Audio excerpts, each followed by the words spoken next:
বন্ধু বান্ধবদের সঙ্গে বেড়াতে এসেছে কৃষ্ণবেন্না নদীর তীরে। বাবার কাছ থেকে পুজো করে এসে বন্ধু বান্ধবদের সঙ্গে বেড়াতে এসেছে কৃষ্ণবেন্না নদীর তীরে। মায়েরা খুব মন দিয়ে শুনুন, খুব গুরুত্বপূর্ণ সব জায়গা। এই কৃষ্ণবেন্না নদীর ওই পারে এক বাইজির কুঠি ছিল। সেই বাইজিটার নাম কি? তার নাম চিন্তামণি। তার কাজ কি? অত্যন্ত সুন্দরী রমণী, আর অত্যন্ত সুন্দর তার গানের গলা, আর অত্যন্ত সুন্দর তার নৃত্য শৈলী। এই নাচ গানের মাধ্যমে তার কাজ কি? আশেপাশের যত জমিদার, আশেপাশের যত বড়লোক ব্যবসাদার, আশেপাশের যত রাজা, তাদেরকে গান শোনানো, তাদেরকে মন ভোলানো, আর সেই গান শুনিয়ে মন ভুলিয়ে তাদের কাছ থেকে অর্থ রোজগার করা, তাদের কাছ থেকে লুটে পুটে খাওয়া। এইটা হচ্ছে তার কাজ, বাইজিদের যেটা কাজ। সেই কৃষ্ণবেন্না নদীর ওই পারে যে চিন্তামণির কুঠি, সেটা কিন্তু এতদিন বিল্বমঙ্গল জানতো না। কিন্তু কালক্রমে বয়সটা তো বাড়ছে, কিশোর থেকে ধীরে ধীরে যৌবন বয়সে পদার্পণ করছে, ধীর গতি থেকে চঞ্চল গতিতে সে যাচ্ছে। এই কৃষ্ণবেন্না নদীর তীরে যখন সে বেড়াতে এসেছে, কোনোদিন সে শুনতে পায় না, আস্তে আস্তে বাচ্চাগুলোকে একটু ঠান্ডা করুন না, ও এদেরকে বলে আর হয় না, একটু বাচ্চাগুলোকে ঠান্ডা করুন, নিজেরাও ঠান্ডা হন। এই বরফ টরফ পরে খাবেন, বরফ বাদাম ওই পপকর্ন পরে খাবেন, আগে গানটা শুনে নিন। মির্শা গ্রামের ভক্তরা আপনাদের জন্য প্রসাদের ব্যবস্থা করেছে দিন রাত। যে যেখান থেকে আসবে, দূর দূর থেকে সবাই প্রসাদ পাবে, কোনো প্রসাদের চিন্তা নেই, অভাব নেই। সুতরাং ভক্ষণ করতে পারবেন, আগে মনের খিদাটা মিটে নিন কীর্তনে, তারপরে দেহের ক্ষুধা মেটাবে। কোনোদিন তার কানে আসে না, আজকের তার কানে এসেছে। কৃষ্ণবেন্না নদীর তীরে ঘোরাঘুরি করছে, আর ওই পারে চিন্তামণি বাইজি গান শুরু করেছে। ঠুমরি গজল, ঠুমরি, দাদরা, কাদরি, সব গান ভারতবর্ষের সঙ্গীতের এক অঙ্গ, সেগুলো শুরু করেছে। দেখুন সুরের কেমন মোহজাল, সুরের কেমন মোহ আজকের বিল্বমঙ্গলের কানে এসে প্রবেশ করেছে। মোরা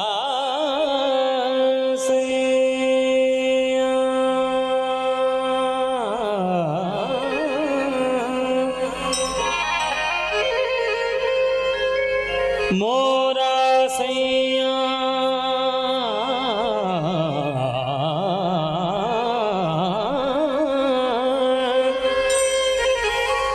बुलावे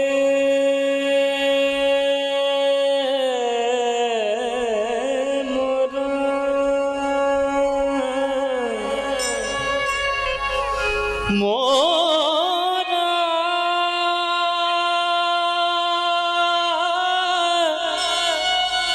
मोरा मोरा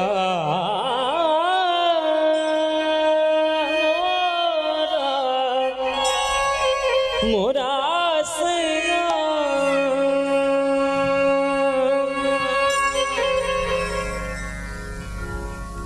নদীর তীরে বিল্বমঙ্গল স্তব্ধ হয়ে গেল, কাঠের মতো জমাট, এত সুন্দর কণ্ঠস্বর, এত সুন্দর গান। এ ভাই বন্ধুদেরকে জিজ্ঞেস করছে, এ ভাই নদীর ওই পারে কে গান গাইছে বলতো? এত সুন্দর মিষ্টি আওয়াজ, এত সুন্দর কোকিলের মতো কণ্ঠস্বর, কে ওপারে কে গান গায়? তখন বন্ধু বান্ধবরা তো জানে যে ওই পারে কার কুঠির, ওই পারে বাইজির বাড়ি চিন্তামণি। তখন বন্ধু বান্ধবরা বারণ করছে বিল্বমঙ্গলকে, এই বিল্বমঙ্গল, কি শুনতে শুরু করেছিস তুই হাঁ করে? যে একটা বামুনের ছেলে না, যে একটা ভদ্রলোকের ছেলে না, কানে আঙুল দে। ছি ছি ছি ছি ছি ছি ছি, ওসব গান কেউ শোনে?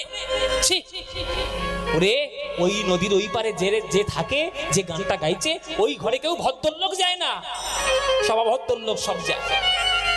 জগতের যারা নোংরা লোক, যারা জগতের একবারে নিকৃষ্ট যাদের মতি গতি তারা ওইখানে যায়। তুই একটা বামুনের ছেলে, তুই একটা সদাচারী ব্রাহ্মণের ঘরে জন্ম নিয়েছিস, তুই সব গান শুনছিস জানি জানি, চলে চলে চলে, তোকে এখানে রাখা যাবে না, তোকে তাড়াতাড়ি আয় ঘরে, তাড়াতাড়ি আয় বাড়ি। বন্ধু বান্ধবরা টেনে নিয়ে বাড়ি চলে এল। ওই সুর আর তাকে শুনতে দিল না। কিন্তু বাবা, মন যদি একবার টানে পড়ে যায়, আর কি মনকে আপনি আটকাতে পারবেন? সারা রাত ধরে বিল্বমঙ্গল চিন্তা করছে যে কার কণ্ঠস্বর এত সুন্দর।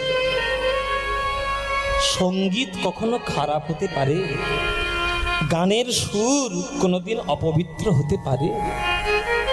আপনি যদি গঙ্গা জল দিয়ে নর্দমার কাজে লাগান, সেটা আপনার দোষ, সেটা তো গঙ্গা জলের দোষ নয়। সুর তো গঙ্গা জল। ঈশ্বরের বাঁশি থেকে সৃষ্টি হয়েছে 6 রাগ 36 রাগিনী, সেই সুর কি করে অপবিত্র হতে পারে? আমাকে একবার দেখতে হবে। কিন্তু ওই পারে ভদ্রলোকদের বাস নয়, ওই পারে নাকি অভদ্রলোকগুলো যায়। তা আমি যদি একটা বামুনের ছেলে হয়ে দিনের বেলায় নদীর ওই পারে ওই বাড়িতে যাই, তাহলে আমার তো বদনাম হবে, বাবার অসম্মান হবে। তাই রাত্রে যাব, সন্ধে যখন ঢুলে যাবে, অন্ধকার, কেউ যখন দেখতে পাবে না, তখন যাব, গিয়ে দেখে আসবো যে এত মোহময়ী কণ্ঠ কার।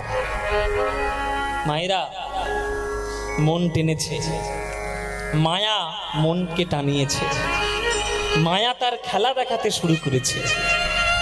রূপ রস শব্দগন্ধ স্পর্শ, তার মধ্যে বিল্বমঙ্গল প্রবেশ করতে শুরু করেছে। তাই সবার চোখে ফাঁকি দিয়ে বিল্বমঙ্গল সন্ধ্যের পর কৃষ্ণবেন্না নদী পার করে আজ প্রথম এসেছে চিন্তামণির ঘরে। প্রথম এসেছে। আর চিন্তামণি সুন্দর করে সেজে গুজে লোকের মনোরঞ্জন করার জন্য মোহময়ী রূপে আজকে শ্বেতানপুরা সঙ্গে আজকের গান শুরু করেছে। সামনে কত ভদ্রলোক বসে রয়েছে, যারা বড় লোক, প্রচুর প্রাচুর্য, আর তার পিছনে গিয়ে বিল্বমঙ্গল চুপচাপ বসেছে। আর চিন্তামণির যারা দাস দাসী, তাদের তো একটাই দেখার কাজ যে নতুন কে লোক আসছে বাবা, তার কাছ থেকে পয়সাগুলো তো লুটুপিটে খেতে হবে। কোন নতুন লোক এসছে? আজকে বিল্বমঙ্গল এসছে। আর বিল্বমঙ্গলের দেখতে খুব সুন্দর, একদম সুপুরুষ চেহারা, সুন্দর দেখতে। দাস দাসীরা বলছে, আসুন বাবু, আসুন আসুন, এখানে বসুন, গান শুনুন। হ্যাঁ, আর নতুন বাবু এসছে গো, নতুন ছেলে, খুব সুন্দর দেখতে। নাচ গানের মধ্যে যদি চিন্তামণি মনটা ভোলাতে পারে, ব্যাস ওর বাবার সকল সম্পত্তি আমার, কোনো চিন্তা নেই। আসুন বাবু, আসুন আসুন, এসে বসুন। চিন্তামণি গান ধরল, মোরা সৈয়া মোরা সৈয়া বুলাवे आधी रात को नदिया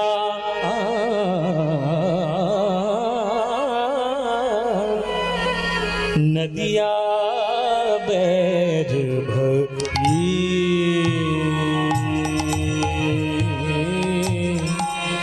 नदिया बैर भरी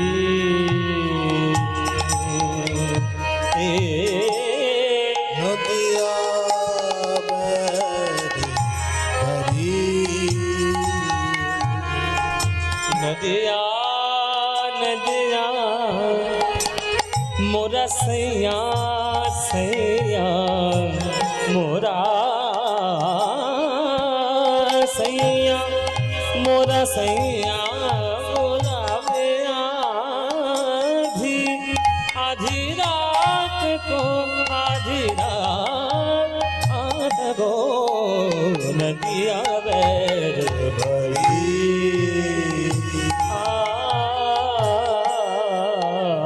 नदिया बैर भरी गहरे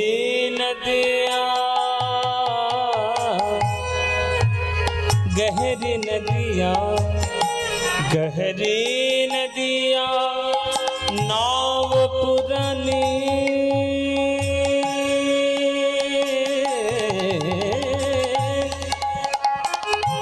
गहरी नदियाँ नाव पुरानी खेवटिया मत मारो सुने नाही मोरी बात सुने नाही मोरी बात नदिया नदिया नदिया नदिया बैर भई मा पानी सा पानी सा रे मागरे गा मा परे पा मागरे गरे ने ने पानी ने पानी सजने साने ने धने धपा मापा रे नि धनि पदा मापा धप मगरे मगरे ने धपा मगरे पा मगरे सजने सा ने धपा मामा पदा प मगरे मापा ने सा मापा ने सा मापा ने सा नदिया भाई नदिया नदिया नदिया बैर भई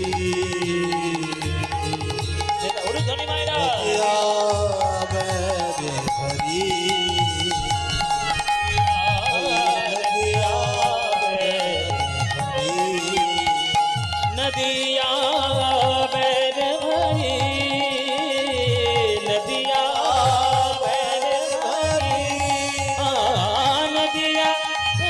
बैर भई नदिया बैर नदिया नदिया नदिया नदिया नदिया बैर भई बैर भई बैर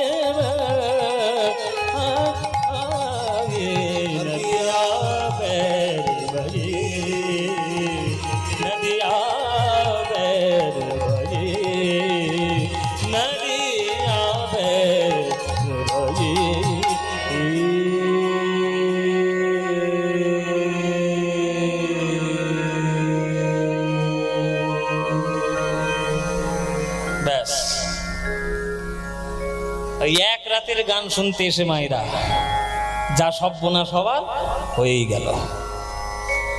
রূপের মোহ, গানের মোহ, সৌন্দর্যের মোহ, মায়ার রূপ রস শব্দ গন্ধ স্পর্শ সবেটাতেই মন আসক্ত হয়ে বিল্লমঙ্গল চিন্তামণির প্রেমে হাবুডুবু খেতে লাগলো। মায়েরা প্রেমে পড়ে গেছে বিল্লমঙ্গল চিন্তামণি। এখন দিবারাত্র শুধু একটাই চিন্তা, চিন্তামণির সঙ্গে দেখা করতে কখন যাব, চিন্তামণির গান কখন শুনবো, চিন্তামণির কুঠিতে কখন যাব, তার সঙ্গে আলাপ কখন হবে, তার সঙ্গে একবার দেখা করার সময় পাবো কখন, শুধু এই চিন্তা, আর অন্য কোনো চিন্তা নেই, অন্য কোনো চিন্তা তার নাই। যখন মায়া রূপ ধরে তখন এইভাবেই ধরে। কোন মন্ত্রে ঠাকুরের পুজো দিতে হয়, কোন ফুল ঠাকুরের প্রিয়, কোন দেবতার কোন ফুলে সন্তুষ্ট করতে হয়, এইবার ধীরে ধীরে সব ভুলতে শুরু করেছি বিল্লমঙ্গল। আগে রাত্রের অন্ধকারে যেত, এখন লোকের ভয় ডর কিছু পায় না, এখন দিনের আলোতেও যায়।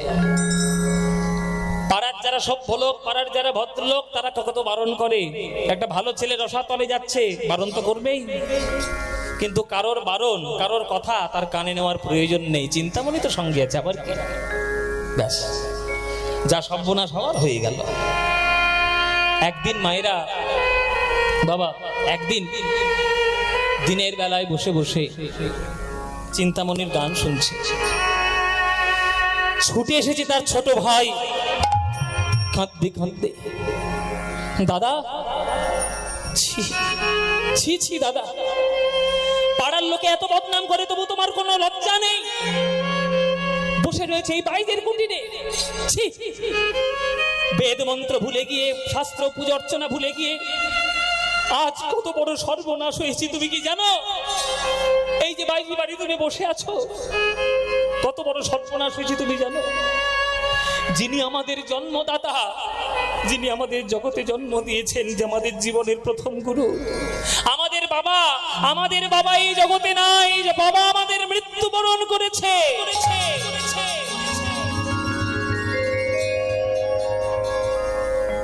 চমকে উঠল বিল্বমঙ্গল।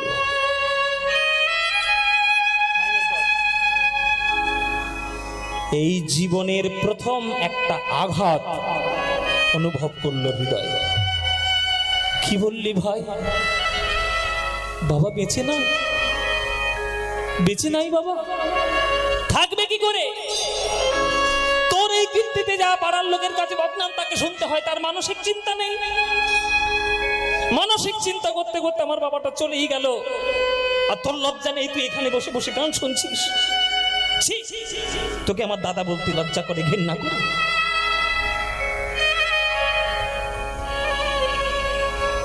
বিল্বমঙ্গল বলছি, চিন্তা মনে, আমার না বাবা মরে গেছে। যার কোলে বসে বসে মন্ত্র শিখেছিলাম সে মরে গেছে। তুমি আজকের দিনের মতো আমাকে একটু অব্যাহতি দিতে পারবে? আমি বাবাকে গিয়ে তার সৎ কাজটা করে আমার যত শীঘ্রই সম্ভব আমি আবার তোমার কাছে আসবো। চিন্তামণি বলছে, তুমি কি পাগল হয়েছো নাকি? যত শিগগির মানে? বাবা মরে গেছে বলে কথা, যাও আগে পিতার সৎ কাজ সম্পন্ন করো, পুত্রের কর্তব্য পালন করো, তার জন্য পিণ্ড প্রদান করো, শাস্ত্রবিহিত যা কর্ম রয়েছে সব কর্মগুলো অবলম্বন করো। আমার কাছে তোমায় আসতে হবে না, যাও। তিরস্কার করে চিন্তামণি দাঁড়িয়ে দিল। বিল্বমঙ্গল গেল নিজের বাড়ি। বাবা মরে গেছে, সব দেহটা চোখের সামনে রয়েছে। অজান্তে বিল্বমঙ্গলের নয়নের কোণ থেকে বিন্দু বিন্দু জল পড়ছে। বাবা, জগতের প্রথম গুরু তো তুমি। পিতরি প্রতিমাপন্নি প্রিয়ন্তি সর্বদেবতা। তুমি চলে গেলে বাবা। আমি কোনো অন্যায় কাজ করিনি বাবা। কাউকে ভালোবাসা যদি অন্যায় হয়, তাহলে ভগবানকেও তো ভালোবাসা অন্যায়। তুমি যদি আমার কারণে জগৎ ছেড়ে চলে যাও, তাহলে ভগবানের কাছে গিয়ে তুমি আমার জন্য একটু প্রার্থনা করো বাবা, আমায় তুমি ক্ষমা করো। বড় ছেলে হিসেবে পুত্রের কর্তব্য পালন করলো বিল্বমঙ্গল। কিন্তু বাবা, সর্বক্ষণ মনের মধ্যে চিন্তামণির সঙ্গে দেখা করতে কখন যাব? ব্রাহ্মণদের সাধারণত 11 দিনে কাজ হয়। ব্রাহ্মণদের, আমি ভুল হতে পারি, আপনারা যারা ব্রাহ্মণ তারা বুঝতে পারবেন। অনেকের 11 দিনেও হয়, অনেকের বিভিন্ন রকমের বিভিন্ন মত রয়েছে। এই 11টা দিন যেন বিল্বমঙ্গলের কাছে 11টা যুগের সমান। কেননা 11টা দিন সে দেখতে পাচ্ছে না চিন্তামণিকে, মনটা যেন ছটফট করছে, কখন দেখতে যাবে। ক্ষৌর কার্য সম্পন্ন হলো, ঘাটক্রিয়া সম্পন্ন হলো, শ্রাদ্ধ কার্য সম্পন্ন হলো। এবার ভোজ, নিয়ম ভঙ্গ পরের দিনে লোকেরা ভোজন গ্রহণ করতে আসে। রান্না বান্না হচ্ছে বাড়িতে, হই হট্টগোল, আত্মীয়র ঘনঘটা। কিন্তু বিল্বমঙ্গলের চিন্তা আছে, ভালো ভালো রান্নাগুলো কখন হবে, আর চিন্তামণির জন্য সাজিয়ে সাজিয়ে আমি নিয়ে যাব কাকে করে। গোপনে কারোর চোখে ফাঁকি দিয়ে, সবার চোখে কাউকে না জানতে দিয়ে, একটা মাটির হাঁড়িতে করে যা যা খাবার ভালো ভালো হচ্ছে, লোকের চোখের আড়ালে সেগুলোকে নিয়ে গুছিয়ে গুছিয়ে রাখছে। আর আজকে শেষ দিন, কাজ শেষ, রাত হলেই আমি চিন্তামণির কাছে যাব, আগে থেকে খাবারগুলো গুছিয়ে রাখি। মোহে পড়ে আজকের বিল্বমঙ্গল জাগতিক কোনো কথা তার মনেই নাই, যা ইচ্ছা তাই করছে। সন্ধ্যা হয়ে গেল, আত্মীয়রা ভোজন গ্রহণ করে চলে গেল। সন্ধ্যার পরে সেই হাঁড়িটাকে নিয়ে আজ চলেছে বিল্বমঙ্গল চিন্তামণির সঙ্গে দেখা করতে যাবে বলে। যেই কৃষ্ণবেন্না নদীর তীরে এসেছে, কাল বৈশাখী এসে আছাড় খেয়ে বলল, ওই নদীর তীরে ঝড় ঝড়, বিরাট ঝড়। এত ঝড় সৃষ্টি হয়েছে নদীর তীরে, মুহূর্তের মধ্যে একেবারে ধুলোয় ধুলোয় অন্ধকার হয়ে গেল। গাছ গাছ পড়ে গিয়ে সব রাস্তা বন্ধ হয়ে গেল, সব পথ অবরোধ হয়ে গেল। এত নদীর স্রোতের ধারা, খরস্রোতা নদী বাবা, সারা বছর জল থাকে না, কিন্তু বর্ষার সময় সাংঘাতিক জল। ওই জলের টান আসছে, মনে মনে ভাবলো সর্বনাশ, এই ঝড় জলের রাত্রে আমি পার হবো কি করে? এই নদীটা কি করে আমি যাব? কি করে আমি যাব? এই বলে আজকে বিল্লমঙ্গল সেই হাঁড়িটাকে রক্ষা করছে, চিন্তামণির জন্য খাবার তুলে রেখেছে, হাঁড়িটাকে রক্ষা করছে। এত স্রোত বয়ে যাচ্ছে নদী দিয়ে যে পার হওয়ার কোনো উপায় নেই, আর কোনো মাঝির খেয়ে দিয়ে কাজ নেই, ওই স্রোতের মধ্যে সে নৌকা রাখবে। ঝাঁপ দিয়ে পড়ল সেই নদীর জলে, বলে যদি সাঁতার দিয়ে যেতে পারি তাহলে যাব, কিন্তু এত জলের টান, যাবে কি করে? যেতেই পারছে না। মনে মনে ভাবলো, হে ভগবান, যখন প্রেমী দিলে তাহলে এরকম কষ্ট কেন দিলে? কেন আমি কি করে নদীটা পার হবো? আমি কি করে যাবো এই চিন্তামণির কাছে? দেখছে দূর থেকে কি একটা যেন কাঠের মতো ভেসে আসছে। ওইটা ভেসে আসলে ওইটাকে জড়িয়ে ধরে যদি যাওয়া যায় তাহলে দেখি। তাড়াতাড়ি করে নিজের সমস্ত শক্তি দিয়ে কাঠটাকে জড়িয়ে ধরল। কলা গাছ মনে করে সেই কলা গাছটিকে আঁকড়ে ধরে নদী পার হয়ে গেল। সেই কলা গাছটিকে আবার পাড়ের মধ্যে তুলেও রাখলো, বলে যাওয়ার সময় কাজে লাগবে, নৌকো তো পাবো না। ঝড় বৃষ্টি থেমে গেল, চারিদিকে কুটকুটে অন্ধকার। চিন্তামণির বাড়ি তো চেনে, সদর দরজায় গেল না, চিন্তামণির একেবারে পিছনের খিড়কির দরজায় গেল। সেইখানে গিয়ে দরজার টোকা দিচ্ছে, চিন্তামণি, চিন্তামণি। হেই, কে আওয়াজ করছে রে? সব বোনাস চোর ডাকাত টাকাত এলো নাকি রে বাবা? চিন্তামণির সখীরা মনে মনে ভাবছে এত রাত্রে আবার কি আসবে? চোর ডাকাত ছাড়া তো কেউ, এই যা ঝড় জল হয়েছে চোর ডাকাত তো বেরোবে না, কিন্তু এত রাত্রে কে? লণ্ঠনটা নিয়ে যায়, লণ্ঠনটা নিয়ে গিয়ে খিড়কির দরজার কাছে গিয়ে, চিন্তামণি দরজাটা খোলো, আমি এসছি, অনেক কষ্ট করে তোমার কাছে এসছি, দরজাটা খোলো। দরজা খুলে চিন্তামণি দেখছি বিল্লমঙ্গল ঠাকুর। ঠাকুর, তুমি এইখানে কেন? আজকে তোমার বাবার নিয়ম ভঙ্গের দিন না? তুমি সেই কাজগুলোকে ফেলে দিয়ে এখানে কেন এসছো? চিন্তামণি, গত পরশু ঘাতক ক্রিয়া হয়েছে, গতকালকে সাধ্য কার্য হয়েছে, আজকে তো নিয়ম ভঙ্গ। এই 11 দিন 13 দিন তোমাকে আমি দেখতে পাইনি, তাই মনটা ছটফট করছিল। তাই তোমার জন্য আমার বাড়ির সব থেকে ভালো ভালো খাবারগুলো তুলে নিয়ে এসে এই হাঁড়ির মধ্যে জমা করে আমি হাঁড়িটাকে তোমার জন্য নিয়ে এসেছি। আমার বাড়ির আত্মীয় স্বজনরা সবাই খাচ্ছিল, তুমি তো খাচ্ছিলে না, তাই তোমার জন্য মনটা ছটফট করছে। তুমি কেন খেলে না? তোমার জন্য নিয়ে এসেছি।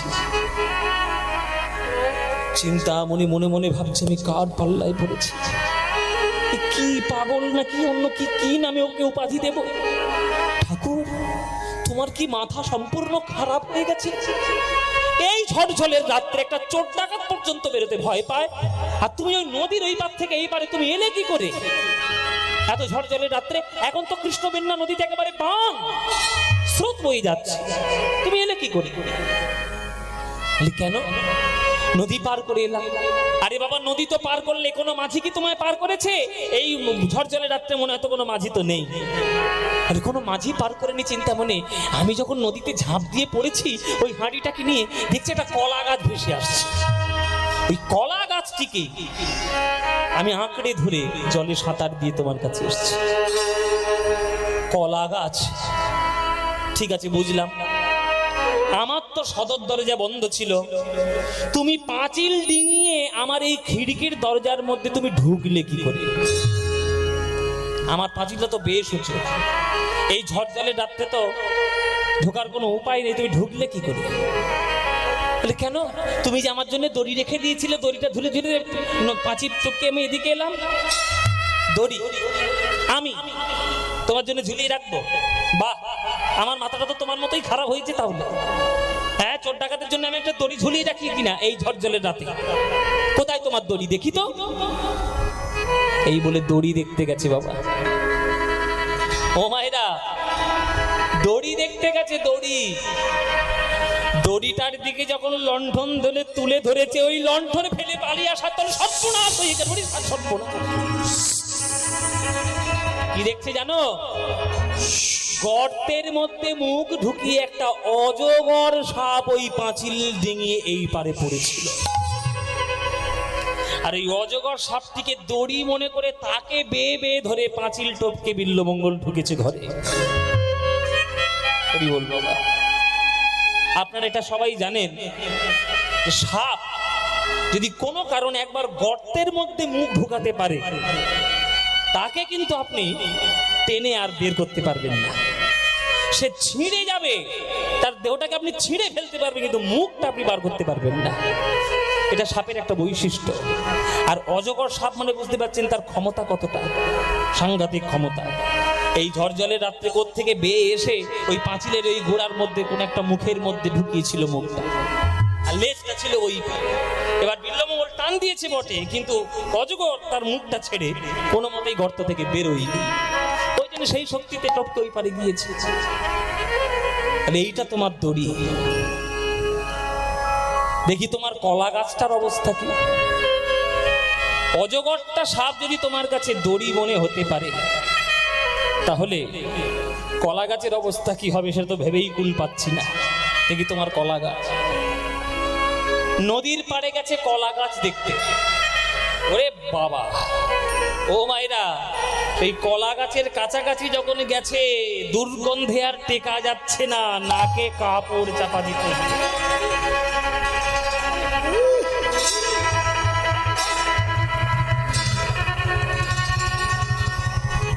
ওটা কি জানো? ওটা একটা পচা গলা মরার দেহ।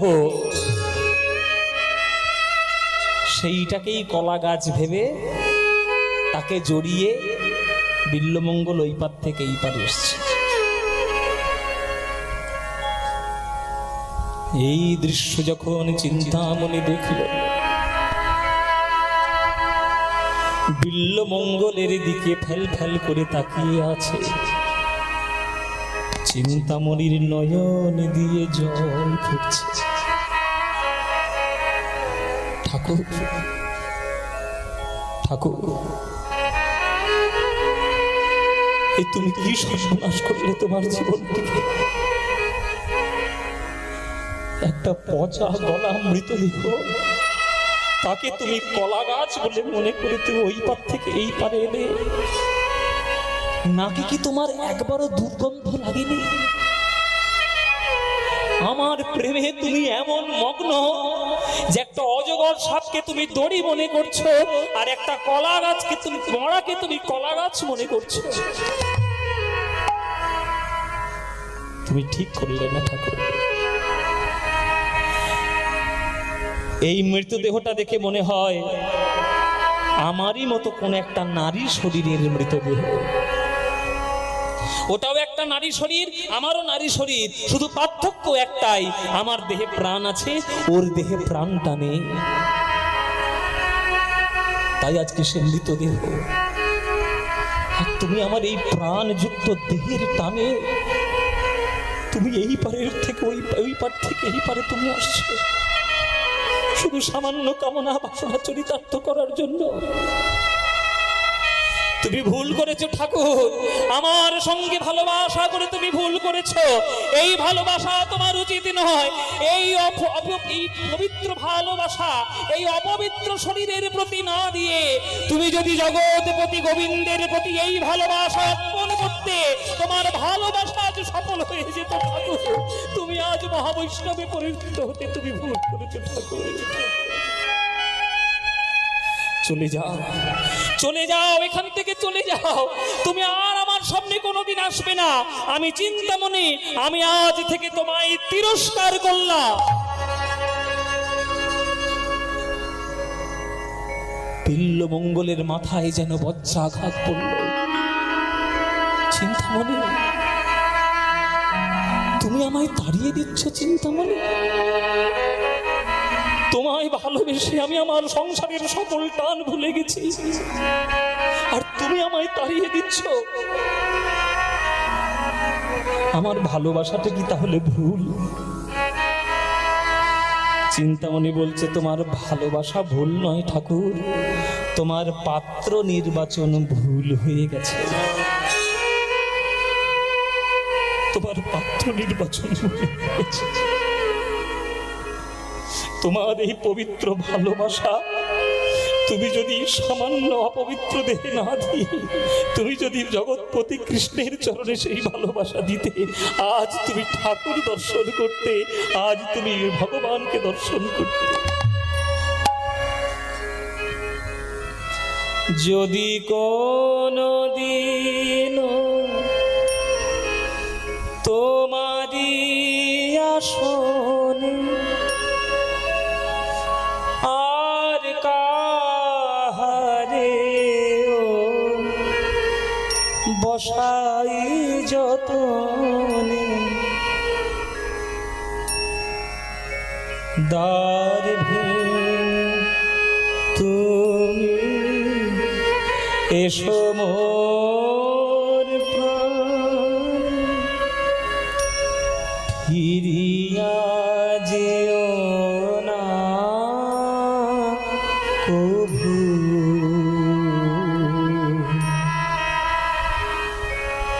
যদি আমার হৃদয় দুয়ার বন্ধ রহে গো কভু।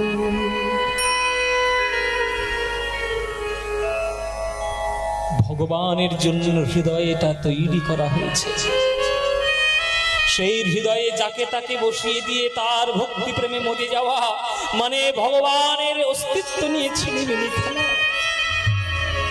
ভগবান গীতায় বলেছেন, ঈশ্বর সর্বভূতানাং হৃদয়সূর্যেন তিষ্ঠতি মায়ারূঢ়ানি যন্ত্ররূঢ়ানি সর্বভূতানি মায়া। হৃদয়ের মধ্যে কেবলমাত্র ঈশ্বরকেই বসানো যায়, তার মধ্যে যদি তুমি অন্য কাউকে বসাও তুমি ভুল করেছো ঠাকুর, তুমি এইখানে থেকো না। এই চিন্তামণির প্রেম করার জন্য তোমার জন্ম হয় নাই, তোমার কৃষ্ণ সেবার জন্য জন্ম হয়েছে।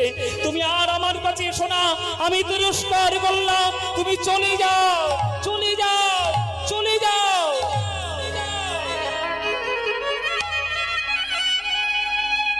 চিন্তামণি, তোমার প্রেমে মগ্ন হয়ে আমি যে সব ভুলে গেছি চিন্তামণি,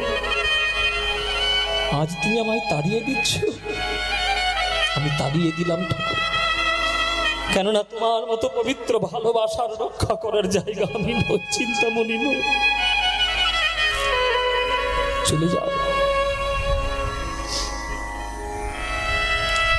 যাকে মন প্রাণ দিয়ে কেউ ভালোবাসে, সে যখন তার কাছ থেকে তিরস্কার পায়, সেই তিরস্কারে সবার পরিবর্তন হতে বাধ্য।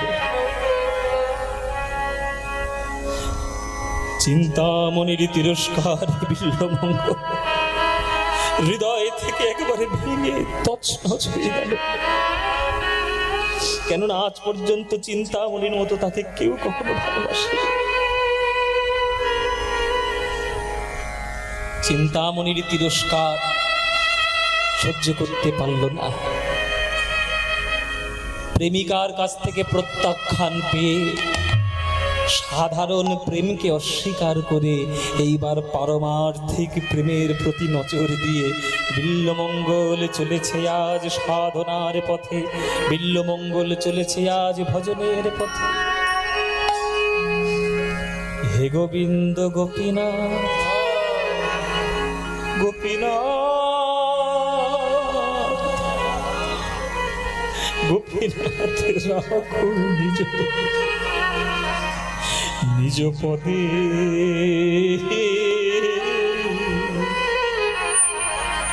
হে গোবিন্দ গোপীনাথ, ও গোপীনাথ রাখো রাখো নিজ পদে।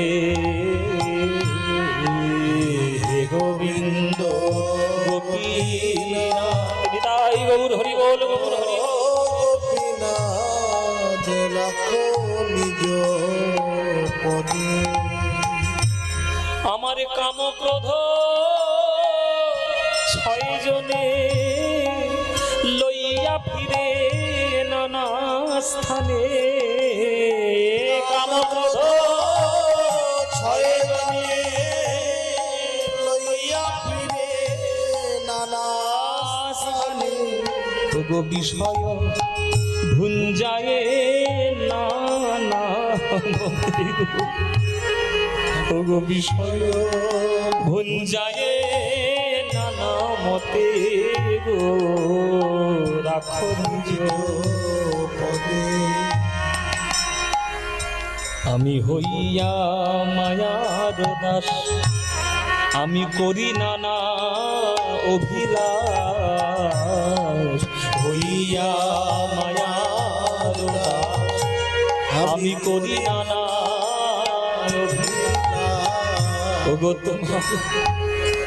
তোমার শরণ গেল দূরে আমি অর্থ লাভ এই আসে আমি কপট বৈষ্ণব বেশে আমি ভ্রমিয়া বেড়াই দারে দারে গো রমিয়া বেড়াই দারে দারে যদি এ অধমের কেশে ধরি। এই গানটি যিনি রচনা করেছেন নরোত্তম দাস ঠাকুর। নরোত্তম দাস ঠাকুর এর থেকে বেশি ভালো প্রার্থনার গান আর কি হতে পারে।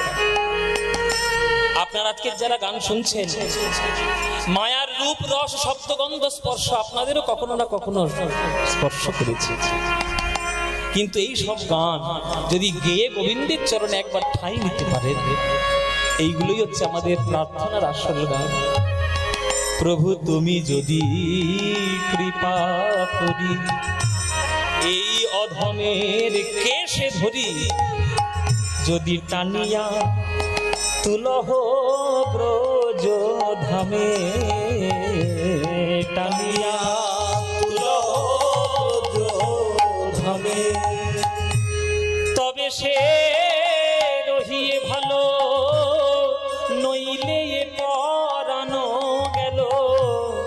কহিতেছে দাস নরোত্তমে গো, কহিতেছে দাস নরোত্তমে আমায় কৃপা করো হে,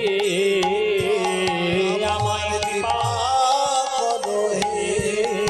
ওগো হে গোবিন্দ গোপীনাথ তুমি আমায় কৃপা করো হে, হে গোবিন্দ গোপীনাথ আমায় কৃপা করো। ওগো হে গোবিন্দ গোপী যেন চরণ সেবা করতে পারি, হে গোবিন্দ গোপীনাথ চরণ সেবা করতে পারি, হে গোবিন্দ গোপীনাথ চরণ সেবা করতে পারি হে গোবিন্দ গোপীনাথ, চরণ সেবা করতে পারি হে গোবিন্দ গোপীনাথ, চরণ সেবা করতে পারি হে গোবিন্দ গোপীনাথ, চরণ সেবা করতে পারি হে গোবিন্দ গোপীনাথ, চরণ সেবা করতে পারি হে গোবিন্দ গোপীনাথ, চরণ সেবা করতে পারি হে গোবিন্দ গোপীনাথ, চরণ সেবা করতে পারি হে গোবিন্দ। কৃপা করো হে রাখো নিজ পদে।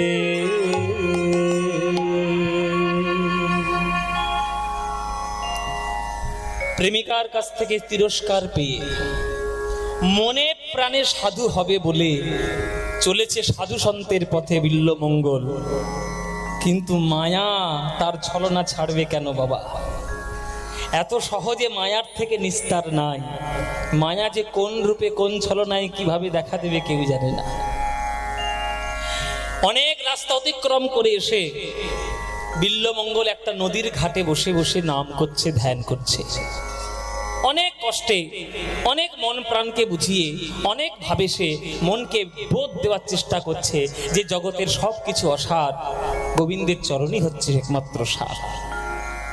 কিন্তু মায়া তার ছলনা ছাড়বে কেন? কেন ছলনা ছাড়বে? এই যে নদীর ঘাটে এসে বসে সে নাম ধ্যান করছে, ওই নদীর ঘাটে এক রমণী স্নান করছে।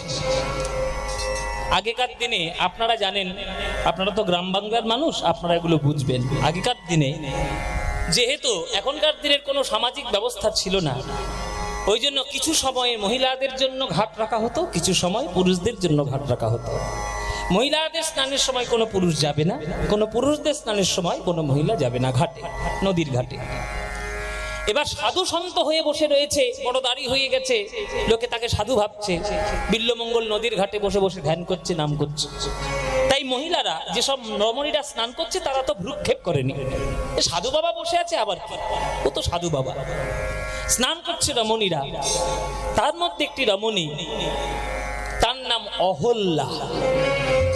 সেই অহল্যা স্নান করছে, আর নাম করতে করতে হঠাৎ করে বিল্লমঙ্গলের চোখটা খুলেছে, আর নয়ন পড়েছে আবার ওই অহল্যার রূপে।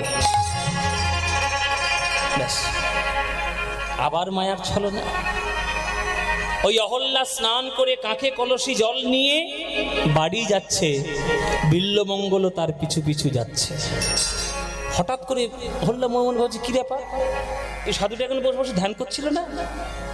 হ্যাঁ, ধ্যান করছিল তো, পুকুরের ধ্যান করছিল তো নদীর কাছে, নদীর ঘাটে। হঠাৎ আমার পিছনে পিছনে আসছে কেন? বাবা এবার কি মতলব রে বাবা? তাড়াতাড়ি ছুটে চলে যাই, তাড়াতাড়ি চলে যাচ্ছে। অহল্যা যত তাড়াতাড়ি যাচ্ছে, বিল্লমঙ্গলও তত তাড়াতাড়ি যাচ্ছে। অ্যাকচুয়ালি মানে সোজা কথায় ধাওয়া করেছে। তাড়াতাড়ি অহল্যা ছুটে এসে বাড়ির মধ্যে ঢুকে দরজা বন্ধ। ব্যাস, বিল্লমঙ্গল দরজার পাশেই দাঁড়িয়ে রয়েছে। স্বামী এসে বলছে, অহল্যার স্বামী বলছে, কি গো এরকম তাড়াহুড়ো করে হন্তদন্ত করে আসছো কেন? আরে স্বামী বললো না, একটা সাধু বাবা আমার পিছনে ধাওয়া করেছে। হ্যাঁ, সাধু বাবা? সাধু বাবা আবার ধাওয়া করে নাকি? কে তোমার সাধু বাবা? কোথায়? বলে আমি জানি না, আমার ঘর পর্যন্ত পিছনে পিছনে এসছে, এতক্ষণ বোধহয় চলে গেছে, দরজা বন্ধ করে দিয়েছি মুখের উপরে। হ্যাঁ, আচ্ছা ঠিক আছে, তুমি যাও, ঘরের মধ্যে যাও, আমি দেখছি। যে গৃহকর্তা, তার স্ত্রী অহল্যা, সেই গৃহকর্তা কিন্তু অত্যন্ত সাধু সন্ত ভালোবাসে। মানে সাধুদের সেবা, তাদের আপ্যায়ন, তাদের চরণ সেবা করা, এগুলো খুব ভালোবাসে। দরজা খুলে দেখছে বিল্লমঙ্গল ওইখানেই দাঁড়িয়ে রয়েছে, ওইখান থেকে নরম। এই সাধু বাবা, কি ব্যাপার আপনি এখানে দাঁড়িয়ে? শুনছো, সাধু বাবা এসছি গো। অহল্যা এসে বলছে, এইটাই তো সেই সাধু বাবা, আমার পিছনে ধাওয়া করে। ঘরের মধ্যে তাকে টেনে নিয়ে আসছো? এই সাধু বাবাটা। অহল্যা এরকম হঠাৎ করে বলতে নেই, সব যাত্রার সম্বন্ধে যেমন তেমন কথা বলতে নেই। তুমি ধাওয়া করেছি, তুমি কি করে বুঝলে? হয়তো খিদের জ্বালায় কাতর হয়ে তোমার পিছনে পিছনে এসছে। এই সাধু বাবা, আপনি বসুন, আপনি বসুন। এই তুমি যাও, তোর পথে যাও। গৃহকর্তা ডেকেছে, আর তো কিছু করার নেই, গৃহকর্তা বসিয়েছে। সাধু বাবা বসুন, বসুন, আপনাকে একটু সেবা করায়। বলুন, আপনি কিছু খাবেন, আপনি কিছু সেবা করবেন? আমি সাধু সন্তদের সেবা দিতে বড় ভালোবাসি, ব্যবসা করি, সাধুদের কৃপা আশীর্বাদ যদি পরে জীবন ধন্য হয়। আপনি বসুন, আপনি বলুন কি সেবা করবেন, আপনি যা বলবেন আমি আপনাকে তাই দেব। বলুন, কিছু খাবেন না, খাওয়ার ব্যবস্থা করব। বিল্লমঙ্গল বলছে, আমাকে তুমি সেবা দেবে? যা চাইবো দেবে? হ্যাঁ দেব। কেন দেব না? দেব। বলে, আমি তো তোমার হাত থেকে সেবা নেব না। হ্যাঁ, কেন আমার হাত থেকে সেবা নেবেন না? তো কার হাত থেকে নেবেন? আমি তোমার স্ত্রীর হাত থেকে সেবা নেব। স্ত্রী?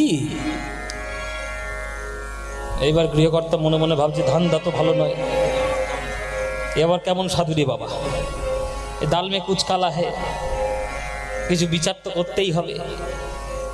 আচ্ছা ঠিক আছে, হাতে নাতে প্রমাণ যতক্ষণ না পাচ্ছি ততক্ষণ তো আর কিছু বলা যাবে না। সাধু বলে কথা, নাম করে, ভজন সাধন করে, কিছু বলা যাবে না। ঘরের মধ্যে গিয়েছে অহল্যা, সাধু বাবা সেবা নিতে চাইছেন, তোমার হাত থেকেই সেবা নেবে। আমি যে বললাম না স্বামী, এটা কিছু গন্ডগোল রয়েছে। আহা, তুমি কোনো চিন্তা করো না, হাতে নাতে প্রমাণ না পেলে তো কিছু করা যাবে না। উনি যেমন করে বলছে তুমি তেমন করে যাও। বাইরে আমার লাঠিয়াল নিয়ে আমি দাঁড়িয়ে থাকবো, তোমার সঙ্গে যদি কোনো অসংলগ্ন আচরণ করে তুমি একবার শুধু চিৎকার করবে, ব্যাস ও সাধুর সাধুগিরি ঘুচিয়ে দিয়ে ছেড়ে দেবো। কিন্তু হাতে নাতে প্রমাণ না পেলে তো কিছু করা যায় না। যতক্ষণ সাধু না কিছু করছে, যা বলে তাই কর। অহল্যা সেজে গুজে সাধু বাবার কাছে এসেছে। বলুন সাধু বাবা, নদীর ঘাটে আপনি ধ্যান করছিলেন, আমার পিছনে পিছনে আপনি এসেছেন, বলুন আপনার কিছু চাই, আপনার কিছু উদ্দেশ্য আছে?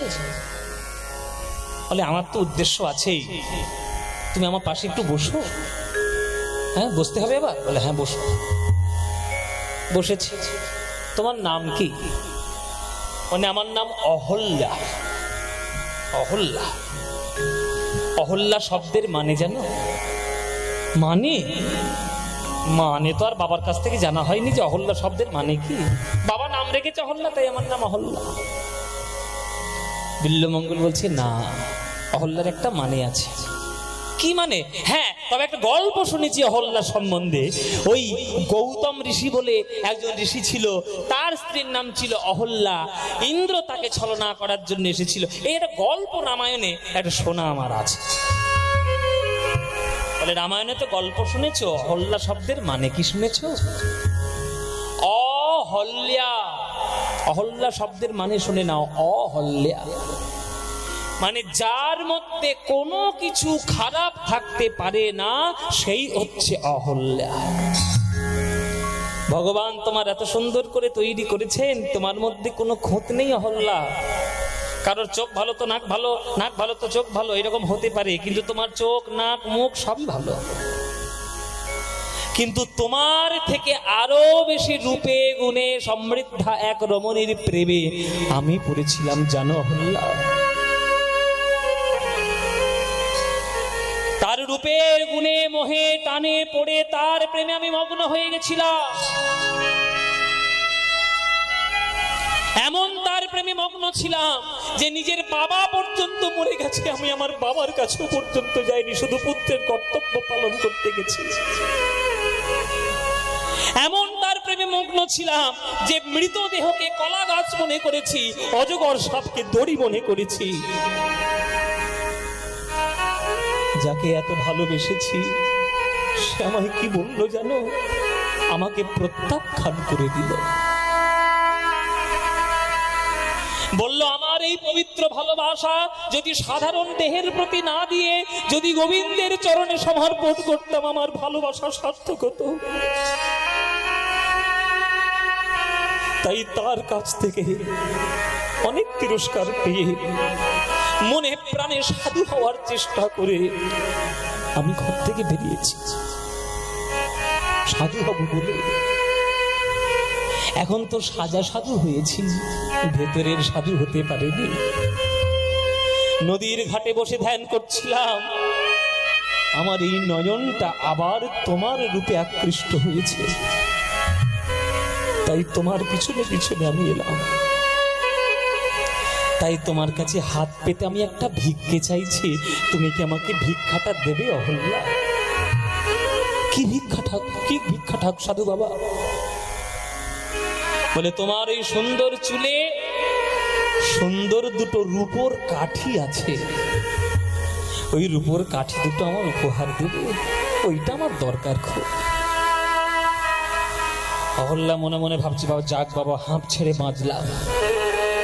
সাধু বাবা অতি অল্পে সন্তুষ্ট হয়ে গেছে। এই রূপোর কাঠিটা দেব, এই কাঠিটা বিক্রি করে কিছু টাকা পয়সা গ্রহণ করবে, আর খাদ্য খাবার খেয়ে মনের বাসনা। রূপোর কাঠি এই নেই, রূপোর কাঠি। রূপোর কাঠিটা খুলে বিল্বমঙ্গলের হাতে দিল, আর সেই রূপোর কাঠিটা দিয়ে বলছে অহল্যা তুমি আজকে আমায় কি দিলে জানো? ভবসাগর পার করার নৌকা তুমি আমার হাতে তুলে দিলে। এই যে রূপোর কাঁটা দিলে, এই আমার সাধুকে জাগ্রত করবে, আমার ভক্তকে জাগ্রত করবে, আমার মনের আসল সাধুকে জাগ্রত করবে। যে রূপ দিয়ে চিন্তা মনের রূপে আমি আকৃষ্ট হয়েছিলাম, যে নয়ন দিয়ে আমি তোমার রূপে আকৃষ্ট হলাম, আমি এতদিনে বুঝলাম আমি আমার শত্রুকে নিয়ে বসবাস করছি। সেই শত্রু হলো আমার এই দুটি নয়ন। যে নয়ন গোবিন্দ রূপ দেখছে না, যে নয়ন গোবিন্দ রূপ দেখতে চাইছে না, যে নয়ন মায়ার রূপের মধ্যে আকৃষ্ট হচ্ছে, তুমি আমার গুরুদেবের মতো এই রূপের কাঠি তুলে দিলে এই কাল শত্রুকে আর আমার অঙ্গের মধ্যে আমি রাখবো না। আমি বুঝতে পেরেছি আমার শত্রু কোনটা, আমার এই দুটো নয়ন। এই নয়নকে আমি চিরকালের মতো বিদায় দিলাম। প্রভু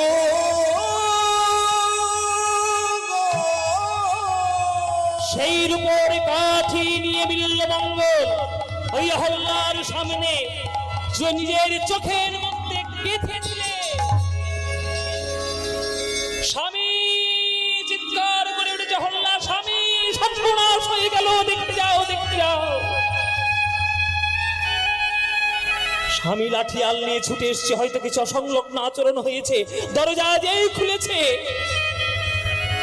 দেখছে বিল্লমঙ্গল, তার চোখ থেকে রুধির ধারা বয়ে যাচ্ছে। স্বামী স্ত্রী দুজনে আছাড় খেয়ে বলল বিল্লমঙ্গলের চরণে, সাধু বাবা এ আপনি কি সর্বনাশ করলেন সাধু বাবা? আমার বাড়িতে সাধুর রক্ত, আমার বংশ সর্বনাশ হয়ে যাবে, আমার বংশ নির্বংশ হয়ে যাবে। এ কি সর্বনাশ আপনি করলেন সাধু বাবা? সাধুর রক্ত পড়েছে আমার বিছানা।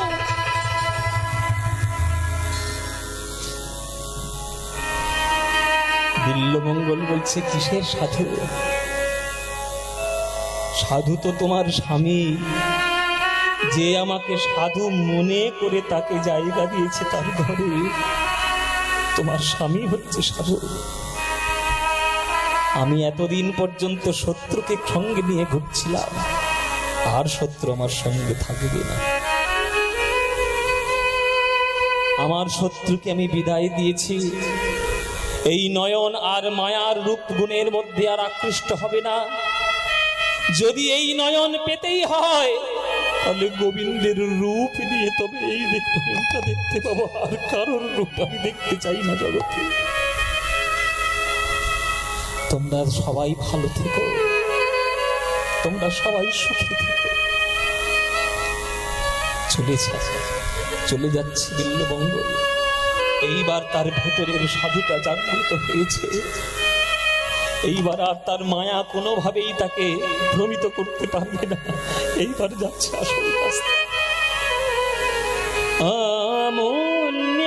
আমুন্যধন্যানি দীনান্তরানি। কর্ণামৃতম গ্রন্থের শ্লোক, বিল্লমঙ্গলের লেখা। আমুন্যধন্যানি দীনান্তরানি হরে ত্বদালোকনমন্তরেণ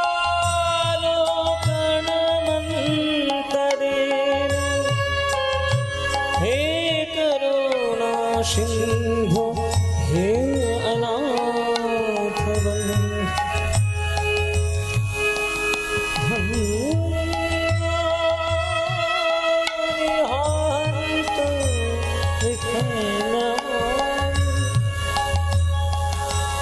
এই শ্লোকের বঙ্গানুবাদ করলেন কৃষ্ণদাস কবিরাজ গোস্বামী। তোমার দর্শন বিনে, চৈতন্য চরিতামৃত। তোমার দর্শন বিনে অধন্য এ রাত্রি দিনে, তোমার দর্শন বিনে অধন্য এ রাত্রি দিনে। এই কাল না যায় কাটন, তুমি অনাথের বন্ধু হে কৃষ্ণ।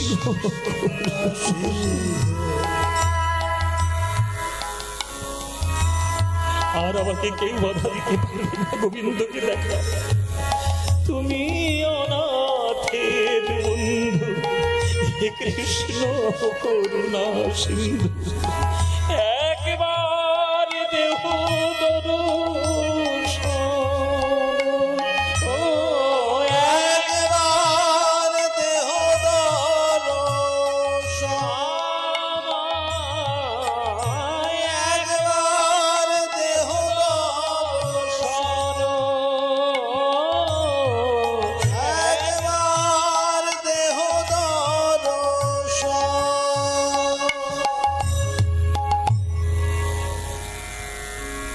মায়া তাকে আর ভ্রমিত করতে পারবে না। নিজের চোখ দুটোকে রূপোর কাঠি গেঁথে দিয়ে খুবলে সেই চোখ দুটো তুলে ফেলবে। অন্ধ হয়ে গেলেন বিল্বমঙ্গল। মনে মনে প্রতিজ্ঞা করলেন, আর মায়ার রূপ দেখতে চাই না। এইবার যদি নয়ন ফিরে পাই, একমাত্র জগৎপতি গোবিন্দের রূপ দেখবো, আর কারো রূপ আমি দেখতে চাই না। নিজের হাতে নিজে হয়ে গেলেন অন্ধ। হরি বল বাবা। মনে প্রাণে এবার সাধু হয়ে গেছে, আর কোনো মায়া তাকে কোনোভাবে ভ্রমিত করতে পারবে না। কিন্তু এদিকে চিন্তামণির কি দশা গো মায়েরা? চিন্তামণির কি দশা? চিন্তামণির আর গান ভালো লাগে না, লোকের সামনে নাচতেও তার ভালো লাগে না। এইবার মনে মনে তার বিল্বমঙ্গলের প্রতি ভালোবাসা জন্ম নিল। চিন্তামণি গিয়ে ঠাকুরের চরণ ধরে কাঁদছে। চিন্তামণি একটা কৃষ্ণের বিগ্রহকে পুজো করত, সেই বিগ্রহের চরণে গিয়ে পড়ে কাঁদছে, ঠাকুর এতদিন লোককে গান শুনিয়েছি, গান শুনে সন্তুষ্ট হয়ে কেউ গোলাপ ফুল ছুঁড়ে দিয়েছে, কেউ সোনার মোহর ছুঁড়ে দিয়েছে, বিষয় সম্পত্তির কেউ মালিক করে দিয়েছে, কিন্তু কেউ তো আমাকে কোনোদিন মন প্রাণ দিয়ে ভালোবাসেনি। এতদিন যারা যারা এসেছে তারা আমার সম্পত্তি লুটে পুটে খেয়ে তারা লোভের বশবর্তী হয়ে এসেছে। একমাত্র বিল্বমঙ্গল বলে একজন এলো আমার জীবনে, যে আমার কিচ্ছু চাইনি, সে শুধু আমার ভালোবাসা চেয়েছে, আর আমি তাকে তিরস্কার করে তাড়িয়ে দিয়ে আমি তোমার পথে পাঠিয়ে দিলাম।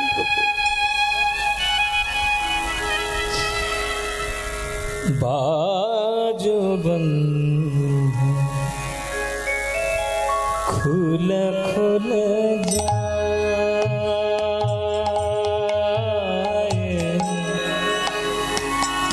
সাবরিয়া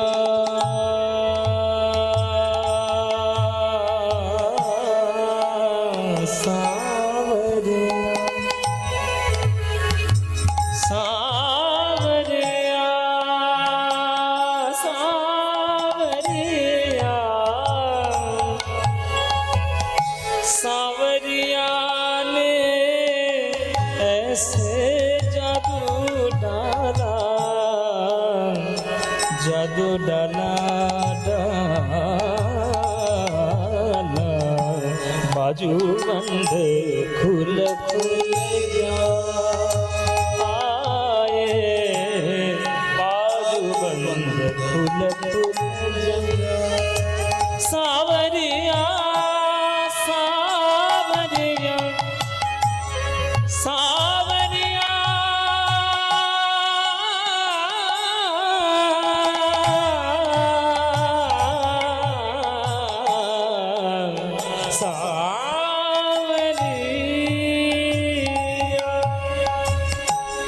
মায়েরা পরশ পাথরের ছোঁয়া পেলে লোহা পর্যন্ত সোনা হয়ে যায়। একটি লোহা থাকে পূজোর ঘরে প্রসাদের ফল কাটার জন্য, আর একটা লোহা থাকে জল্লাদের বাড়িতে মাংস কাটার জন্য। যদি দুটো লোহা পরশ পাথরের বাড়িতে যায়, পরশ পাথর কি বিচার করে, আমি মাংস কাটার লোহাকে সোনা করব না, আমি ফল কাটার লোহাকে সোনা করব। পরশ পাথরে যেমন কোনো বিচার করে না, গোবিন্দের প্রেম হলো পরশ পাথর।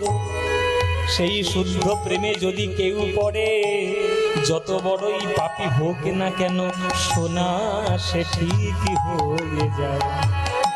बाजू बंध खुल खुल जाए, खुल जाए, बाजू बंध खुल खुल जाए,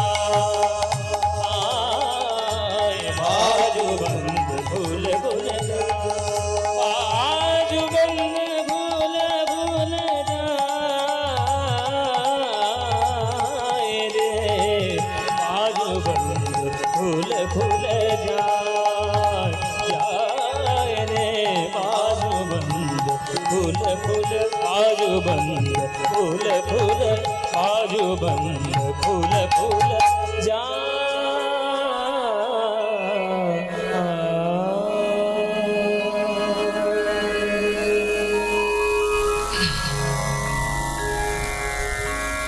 নদী কি বলছি বুঝতেই পারছি না বাবা। বিস্তার গান,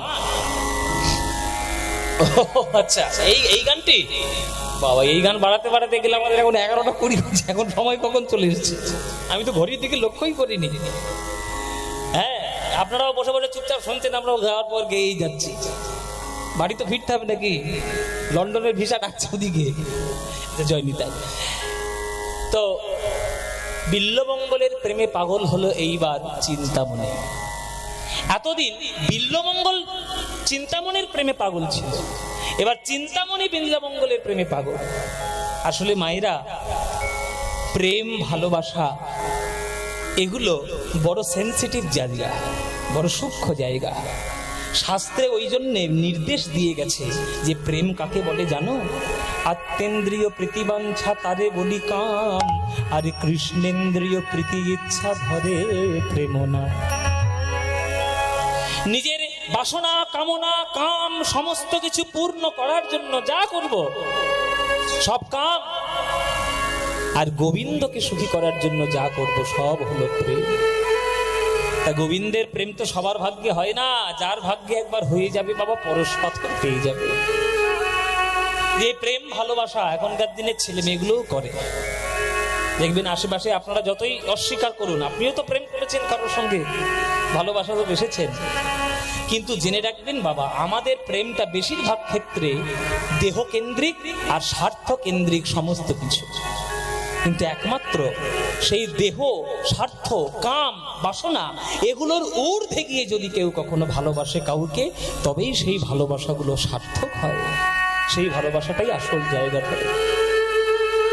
হ্যাঁ, এদিকে একটা নদীর তীরে এসে বসে বিল্লমঙ্গল ঠাকুরের নাম করছে। এক সাধু বাবা এসে বলছে, কি ব্যাপার বাবা, কি ব্যাপার, এত অফুরন্ত ভক্তি তোমার, তুমি নদীর ধারে বসে কাঁদছো, এত ভজনীয় তোমার মন, তুমি কি বাবা জন্মান্ধ, জন্ম থেকেই কি তুমি অন্ধ? বিল্লমঙ্গল বলছে, আমি জন্মান্ধ নই, আমি হলাম নিজ অন্ধ। নিজ অন্ধ মানে? নিজ অন্ধ আবার একটু কথার মানে কি? বলে আমি জন্মান্ধ নই, আমি নিজে নিজেই অন্ধটা হয়েছি। নিজে নিজেই অন্ধ হয়েছ? হ্যাঁ, আমি আমার চোখকে আমি নষ্ট করে দিয়েছি, নিজেই চোখটাকে নষ্ট করে ধরেছি। কেন? ভগবান তোমাকে দুটো চোখ দিয়েছে, জগতের কত সুন্দর রূপ তুমি দেখবে, সেই রূপ তুমি না দেখে তুমি এইরকম চোখ দুটোকে নষ্ট করে দিলে কেন? বিল্লমঙ্গল করজোড়ে বলতে, সাধু বাবা, আমি জগতের রূপ অনেক দেখেছি। ওই যে একটা কবিতা আছে বাবা, আমি সকল কিছু দেখেছি, আমি সব কিছু করেছি, আমি সকল কাজের পাই হে সময়, আমি তোমারে ডাকিতে পাই না। আমি চাহি দ্বারা শত সুখ সম্মিলন, তব সঙ্গ সুখ চাই নে।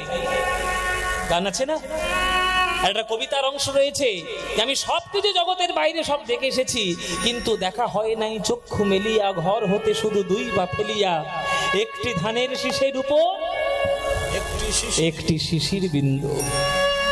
জগতের অনেক রূপ দেখেছি বাবা, এমন রূপ আমি দেখেছি তার রূপের মধ্যে আমি ডুবে গিয়ে আমার বাবা মাকে পর্যন্ত ভুলে গেছি। তারপরে দেখলাম যে যত নকল রূপ দেখাচ্ছে সব আমার চোখ, যে চোখ আমার শত্রু রূপে আমার ঘরে থেকে আমাকে আসল বস্তু না দেখে শুধু নকল বস্তুকে দেখাচ্ছে, সেই ঘরের শত্রুকে থাকার থেকে না রাখাই ভালো। তাই আমি নিজের চোখকে আমি নিজেই অন্ধ করে দিয়েছি। আমি আর দেখতে চাই না কারোর রূপ। এইবার যদি দেখতে হয় আমি একজনেরই রূপ দেখতে চাই। শোনো ভগবান, হে ভগবান, তুমি আমায় কৃপা করো যেন তোমার রূপ আমি দেখতে পারি।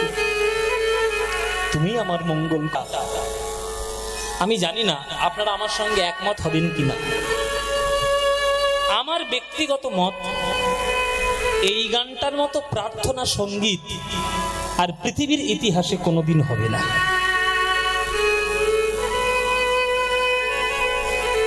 বলতেই আমার চোখে জল এসে যায়। তুমি নির্মল করো, মঙ্গল করে কিছু করিনি ভগবানের জন্য, যা করেছি সব নিজের জন্য। লক্ষ শূন্য লক্ষ বাসনা ছুটিছে গভীর আধারে, লক্ষ শূন্য লক্ষ বাসনা ছুটি। তুমি একজন অন্ধ হয়ে তোমার এত ভজনীয় মন। তুমি তো অন্ধ, তুমি তো ভগবানকে দেখতে পাও না, আর পাবেও বলে কখনো মনে হয় না, কেননা চোখ তো তোমার নাই। বিল্লমঙ্গল বলছে চোখ তো আমার নাই, কিন্তু ভগবানের উপস্থিতি আমি তো সদা সর্বদা অনুভব করছি। কিরকম করে? আছো অনল অনিলে চিরনভনীলে ধুধার সলিল গহনে, আছো অনল অনিলে চিরনভনীলে ধুধার সলিল গহনে, আছো বিটপিনতায় জলদের গায় শশী তারকায় তপনে। আমি কেন এই গানটিকে শ্রেষ্ঠ প্রার্থনার গান বললাম বাবা? এই গানটি কিচ্ছু করতে হবে না। যদি আপনি এই গানটি প্রত্যেকদিন ঠাকুরের ঘরে বসে এই গানটি যদি করজোরে গান, ঈশ্বরের করুণা আপনি যে পাবেন 100% গ্যারান্টি। এই গানটা যিনি রচনা করেছেন রজনীকান্ত সেন। রজনীকান্ত মাত্র 45 বছর বেঁচে ছিলেন, বেশি দিন বাঁচেননি, কিন্তু 45 বছর বয়সে তিনি যা সৃষ্টি করে গেছেন, এই সৃষ্টির ঋণ আমরা বাঙালিরা এ জন্মে কেন 14 পুরুষের জন্মেও আমরা দিতে পারবো না। যেসব গানের মধ্যে ঈশ্বরের চরণে নিজেকে নিবেদিত করার মতো পথ পাওয়া যায় না, সে আবার গান নাকি? সে আবার গান? যে কোনো প্রেমের গান শুনুন, আপনি যদি সেটাকে কৃষ্ণের দিকে কনভার্ট করে দেন, দেখবেন কৃষ্ণকেই আপনি ভালোবাসছেন, কৃষ্ণকেই আপনি ভালোবাসছেন। শুধু প্রেমের ভাষা হতে হবে সেই প্রেম যুক্ত, সেই প্রেমের ভাষা যেন অশ্লীল না হয়ে যায়। আমরা তো এখনকার দিনে অশ্লীল গানগুলোকে নিয়ে মাতামাতি করে একবারে জগৎ ফাটিয়ে ফেলছি, কিন্তু প্রার্থনা সঙ্গীত আমরা জানি না, প্রেম সঙ্গীত জানি না। এইগুলোই হচ্ছে প্রকৃত প্রেম সঙ্গীত।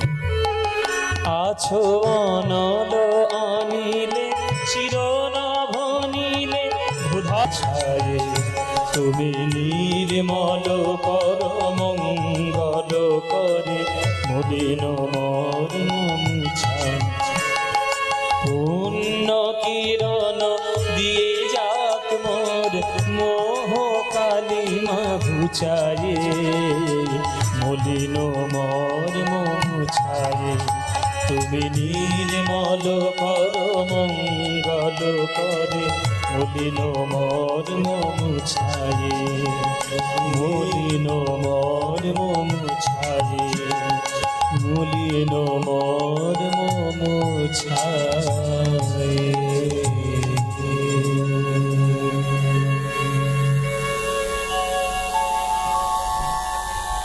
বলে বাবা, তোমার এই ভজনীয় কথাবার্তা শুনে তোমাকে আমি একটু দীক্ষা দিতে ইচ্ছা করি, তুমি কি আমার কাছ থেকে একটু দীক্ষা নেবে? দীক্ষা? দীক্ষা কি বস্তু বাবা? আমি তো জানি না সাধু বাবা। বলে দীক্ষা কি বস্তু? দীক্ষা হলো প্রতিষ্ঠা করার বস্তু। একটা পাথরের মন্দিরে যেমন পাথরের বিগ্রহ প্রতিষ্ঠা হয়, সোনার মন্দিরে যেন সোনার বিগ্রহ প্রতিষ্ঠা হয়, দেহ হলো একটা মন্দির।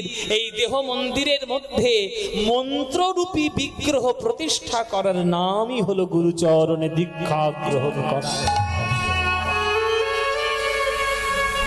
তুমি কি আমার কাছ থেকে দীক্ষা নেবে?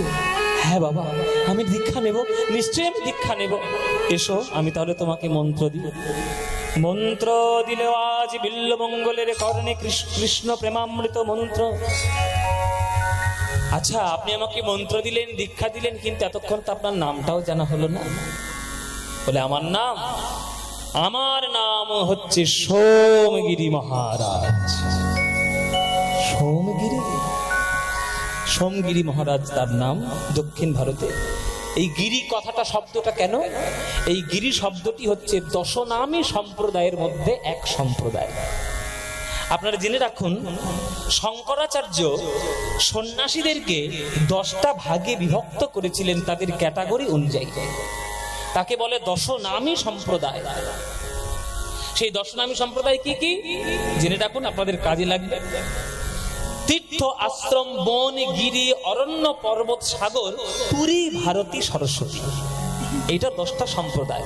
দেখুন, তীর্থ, আশ্রম, বন, গিরি, এই যে গিরি শব্দটা, হ্যাঁ, তীর্থ, আশ্রম, বন, গিরি, অরণ্য, পর্বত, সাগর, পুরী, ভারতী, সরস্বতী, এই তিনটে, এই 10টা, এই যে 10টা নাম সম্প্রদায়। আপনারা দেখবেন জগতের যে কোনো সন্ন্যাসী যে কোনো সম্প্রদায় অন্তর্ভুক্ত হন না কেন, এই 10টার মধ্যে কোনো না কোনো একটা সম্প্রদায় তার থাকবে। এই যে এখন আমি আজকেই দেখিলাম বোলপুরে বোধহয় কোনো একজন শঙ্করাচার্য আসছেন, পুরী সম্প্রদায়। তাহলে পুরী, ভারতী, সরস্বতী, পুরী সম্প্রদায়ের শঙ্করাচার্য তিনি আসছেন বোলপুর, কোথায় আমি জানি না, ধর্মসভা কোথায় আছে, কিন্তু পোস্টার দেখলাম। তাহলে ওই যে পুরী, উনি এক দশনামী সম্প্রদায়ের এক সম্প্রদায়। এই যে গিরি, সোমগিরি মহারাজ, এই যে গিরি, ইনি একটা সম্প্রদায়। তাই তার কাছে দীক্ষা গ্রহণ করলেন বিল্বমঙ্গল সোমগিরি মহারাজের কাছে। যেই দীক্ষা গ্রহণ করলেন, সঙ্গে সঙ্গে গুরুরূপে বরণ করলেন। প্রথম নাম দিলেন কার? চিন্তামণির জয়তি সোম গুরু গুরুর মে। প্রথম গুরুকে শ্লোকের মধ্যে লিখে দিলেন, চিন্তামণির জয়তি সোম গুরু গুরুর মে। প্রথম গুরুকে যে তিরস্কার করেছে, যে কৃষ্ণের পথে চালিত করেছে, যে প্রেমকে সঠিক রাস্তা দেখিয়েছে, যার জন্য আজ কৃষ্ণ নামে আমি পাগল, সেই হলো আমার জীবনের প্রথম গুরু। চিন্তামণির জয় হোক। তাই চিন্তামণির নাম সর্বপ্রথম। দেখছেন সম্মান কাকে বলে? হতে পারে সে একটা বাইজি, হতে পারে সে একটা পতিতা, হতে পারে সে একটা কুঠি বাইরের একটা মেয়ে, কিন্তু সে আজকে তিরস্কার করেছিল বলে আজকে বিল্বমঙ্গল সাধু হতে পেরেছে, কৃষ্ণ নাম করতে পেরেছে। তাই কৃতজ্ঞতা স্বরূপ তার নামটাই বিল্বমঙ্গল প্রথম করেছে। চিন্তামণির জয়তি সোম গুরু গুরুর মে। তারপরে তৃতীয় ভগবানকে স্বয়ং ভগবান পরমাত্মা রূপে বিরাজ করছেন হৃদয় ভগবান গুরুদেব রূপে। যদ পাদ কল্প তর পল্লব শেখরেশ। এগুলো হচ্ছে আপনারা দেখবেন চৈতন্য চরিত্রামৃতে সব শ্লোকগুলো সব লেখা আছে। এই যে চিন্তামণির জয়তি সোম গুরু গুরুর মে, এই চিন্তামণি শব্দটা বিশ্লেষণ করতে গিয়ে কৃষ্ণদাস কবিরাজ গোস্বামী মনে মনে ভাবলেন, চিন্তামণি কে? বিল্বমঙ্গল ঠাকুর কর্ণামৃতম গ্রন্থের প্রথম শ্লোকে যে তাকে বর্ণনা করলেন, যে চিন্তামণিটাকে জগৎ চিন্তামণি না, জগৎ চিন্তামণি তো বটেই, তার সঙ্গে সঙ্গে তার প্রেমিকা চিন্তামণি। এত বড় কৃতজ্ঞতা সভ্যতা যে বৈষ্ণব দেখিয়েছে তার গ্রন্থ মহাপ্রভু অনুলিপি করিয়ে নিয়ে আসবে না তো কার গ্রন্থ নিয়ে আসবে বাবা? এইটাই তো মহাপ্রভুর কাছ থেকে আমরা পেয়েছি। আর এদিকে চিন্তামণি কেমন করে আছে? চিন্তামণি আজ বিল্ল মঙ্গলের প্রেমে পাগল। ওই কুঠি পরিত্যাগ করলো, ওই বাইজি বাড়িটাই পরিত্যাগ করলো, পরিত্যাগ করে বিল্ল মঙ্গলের প্রেমে পাগল হয়ে আজ চিন্তামণি বিল্ল মঙ্গলের খোঁজ নিতে বেরিয়েছে। ওহে ঠাকুর, সবাই আমার কাছে এসেছিল আমার লোভে, আমার লোভে, কিন্তু তুমি এসেছিলে আমার ভালোবাসার লোভে। সবাই আমাকে টাকা পয়সা দিয়েছে কিন্তু মন তো কেউ দেয় না। তুমি আমায় মন দিয়ে ভালোবেসেছো, তোমার চরণে যদি আমার জীবন অর্পণ করতে না পারি, জীবন বৃথা। সুরে ও বাণীর মালা দিয়ে তুমি আমারে ছুঁইয়াছিলে, সুরে ও বাণীর মালা দিয়ে তুমি আমারে ছুঁইয়াছিলে। অনুরাগ কুমকুম দিলে দেহে মনে, বুকে প্রেম কেন নাহি দিলে? আমার ছুঁয়াছিলে, সুরে ও বাণীর মালা দিয়ে তুমি আমার ছুঁয়াছিলে। বাঁশি বাজাইয়া লুকালে তুমি কোথায়? যে ফুল ফোটালে সে ফুল ঝরে যায়, কি যেন হারায় প্রাণ করে হায় হায়। কি যে চেয়েছিলে কেন কেড়ে নাহি নিলে? কি যে চেয়েছিলে কেন কেড়ে নাহি নিলে? আমার ছুঁয়াছিলে। এই গানটা কার লেখা জানেন? এই গানটা কার লেখা জানো? এদের আর কি বলবো, এরা তো শুধু বরফ খেতেই ব্যস্ত। এই গানটা কার লেখা জানো? এই গানটা এই তোমাদের বর্ধমান জেলার লোক। এখন প্রশাসনিক ব্যবস্থার জন্য এখন বর্ধমানটা ভাগ হয়েছে পূর্ব পশ্চিম। আগে তো ভাগ ছিল না, আগে তো একটা গোটাই ছিল। আমি যখন প্রথম বর্ধমানে গান করতে আসতাম তখন তো গোটা বর্ধমান। এই তো আমি তো চোখের সামনে কিছুদিন আগে পশ্চিম আর পূর্ব হতে দেখলাম।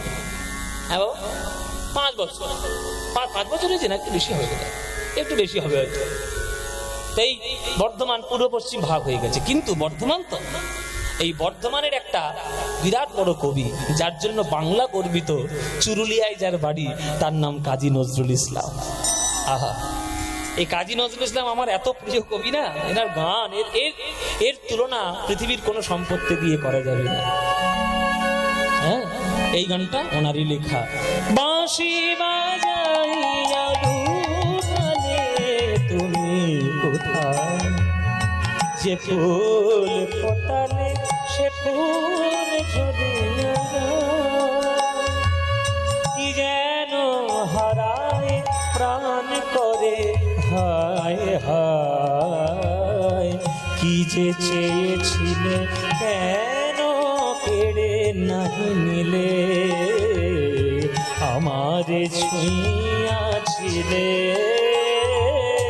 সুরে ও বাণীর মালা দিয়ে তুমি আমারে ছুঁয়াছিলে, সুরে ও বাণীর মালা দিয়ে তুমি আমারে ছুঁয়াছিলে, সুরে ও বাণীর মালা দিয়ে তুমি আমারে ছুঁয়াছিলে।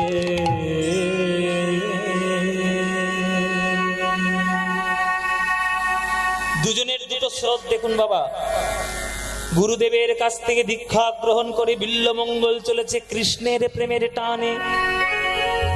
এদিকে বিল্বমঙ্গলের প্রেমে পাগল হয়ে চিন্তামণি চলেছে বিল্বমঙ্গলের টানে। দুটো ধারা, একটা কৃষ্ণের প্রেমের ধারা, একটা মায়ার প্রেমের ধারা। দুটোই ধারা গিয়ে কিভাবে মিলিত হবে সেইটাই তো দেখার কাজ আমাদের। হ্যাঁ, বিল্বমঙ্গল চলেছে। হে দেব হে দয়িত, কর্ণামৃতম গ্রন্থের শ্লোক। হে দেব হে দয়িত, হে হে ভুবনৈক বন্ধু, ওগো হে কৃষ্ণ হে চাপল, হে করুণৈক সিন্ধু, হে নাথ হে রমণ, হে নয়নাভি রাম, হে নাথ হে রমণ, নয়নাভি রাম, হান্ত হান্ত পরম ত্রিশোর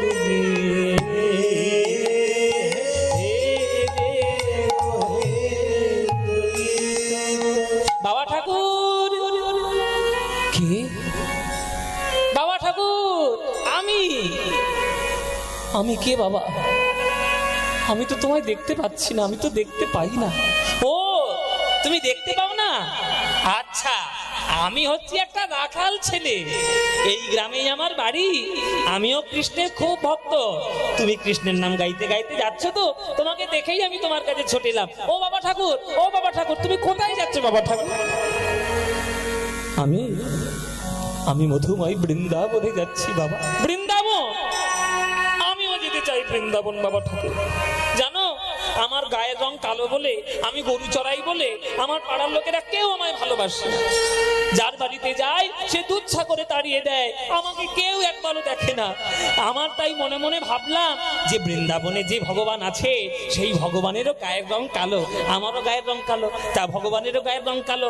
আমি যদি বৃন্দাবনে যেতে পারি, ওই কৃষ্ণরে যেমন সবাই পুজো দেয়, আমাকেও যদি একটু কেউ ভালোবাসে, আমি তোমার সঙ্গে যাবো বাবা ঠাকুর, তুমি আমার সঙ্গে দেবে? বিল্বমঙ্গল বলছে, কে কার সঙ্গে যাবে? তুমি আমার সঙ্গে নাই, আমি তোমার সঙ্গে।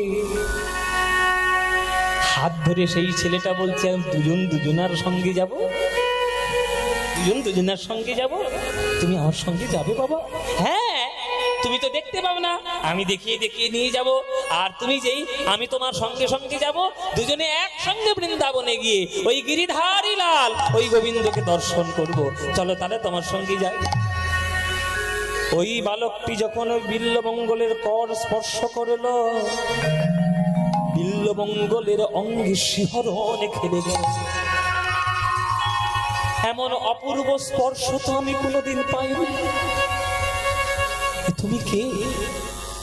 কে তুমি? আমার হাত ধরে নিয়ে চলো সখা, আমি তো পথ চিনি না। আমার হাত ধরে তুমি নিয়ে চলো সখা, আমি তো পথ চিনি না। গোবিন্দের হাত ধরে ধরে আজ বিল্বমঙ্গল আসছে।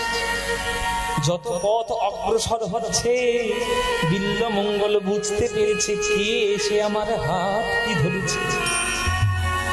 যার হাত ধরার জন্য সকল যোগী ঋষি,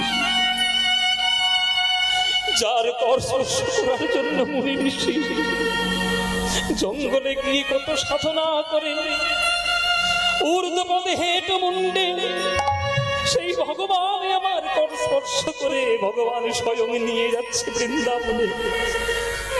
এর থেকে বড় সৌভাগ্য আমার কি হবে? প্রভু তুমি হাতটি যেন ছেড়ে দিও না। বৃন্দাবনে এসে হাজির হলো, এই হলো বৃন্দাবন।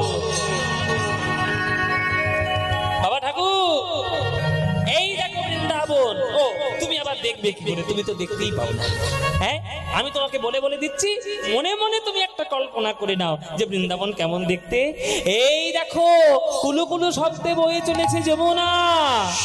এই দেখো বিরাট বড় আকার ধরে দাঁড়িয়ে রয়েছে গিরি গোবর্ধন। এই দেখো রাধা গোবিন্দের লীলাস্থান কুঞ্জবন।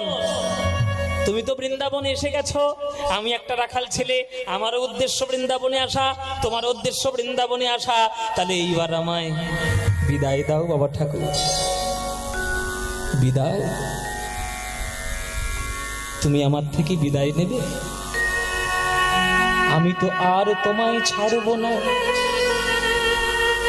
ফাঁকিবাজি যতই দাও না কেন ঠাকুর, ভক্তের কাছে ফাঁকিবাজি তোমার ধরা পড়ে যাবে। আমি আর তোমায় ছাড়বো না, হৃদয়ের মধ্যে জড়িয়ে রাখবো।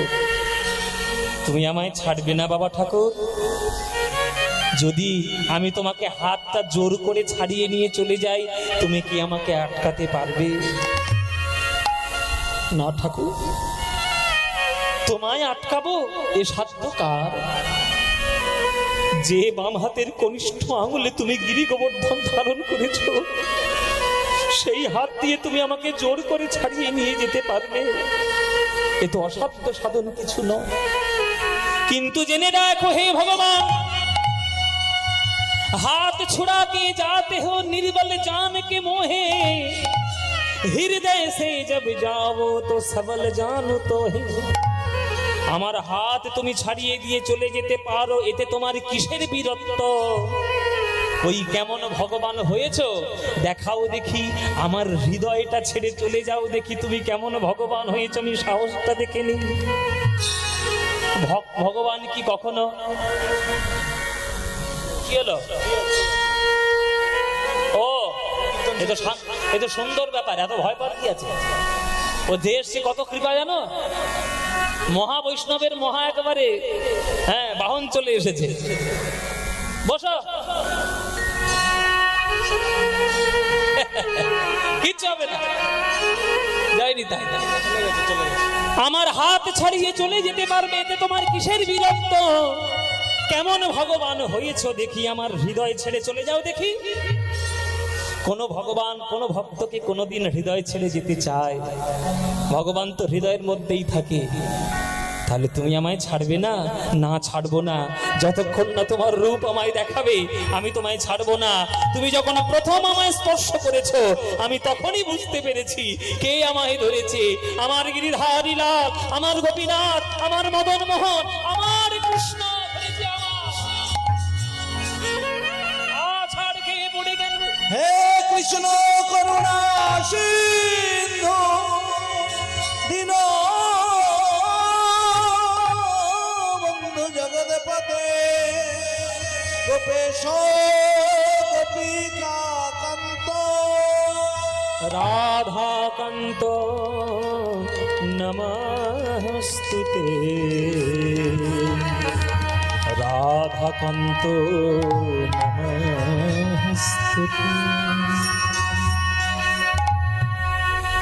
मधुरं मधुरं वपुरस्य विभो, मधुरं मधुरं वदनं मधुरं, मधुरं मधुरं वपुरस्य विभो, मधुरं मधुरं वदनं मधुरं, मधुगन्धि मृदुस्मितमेतदहो, मधुगन्धि मधुगन्धि मृदुस्मितमेतदहो, मधुगन्धि मधुरं मधुरं मधुरं मधुरं मधुरं। কর্ণামৃতম গ্রন্থের একটা শ্রেষ্ঠ গান, মধুরাং মধুরাং বপু, মানে গোবিন্দের দেহটি কেমন? মধুর মধুর। বলে দুবার মধু বলা হলো কেন? বলে নামেই যার এত মধুর, ঘরে থাকতে দেয় না, তার দেহটাকে বলতে গেলে কি একবার মধু বললে আশা মেটে গো, তাই দুবার মধু। তাই গোবিন্দের দেহটা দুইবার মধুরং। দেহটার মধ্যে আরো সুন্দর জায়গা কোনটা? বলে বদনং মধুরং মধুরং বদনং মধুরং। বদনকে বর্ণনা করার সময় তিনবার মধু। আর সেই বদনের মধ্যে আরো সুন্দর জায়গা কোনটা? বলে মধুগন্ধে মৃদু স্মিতমেতদহ।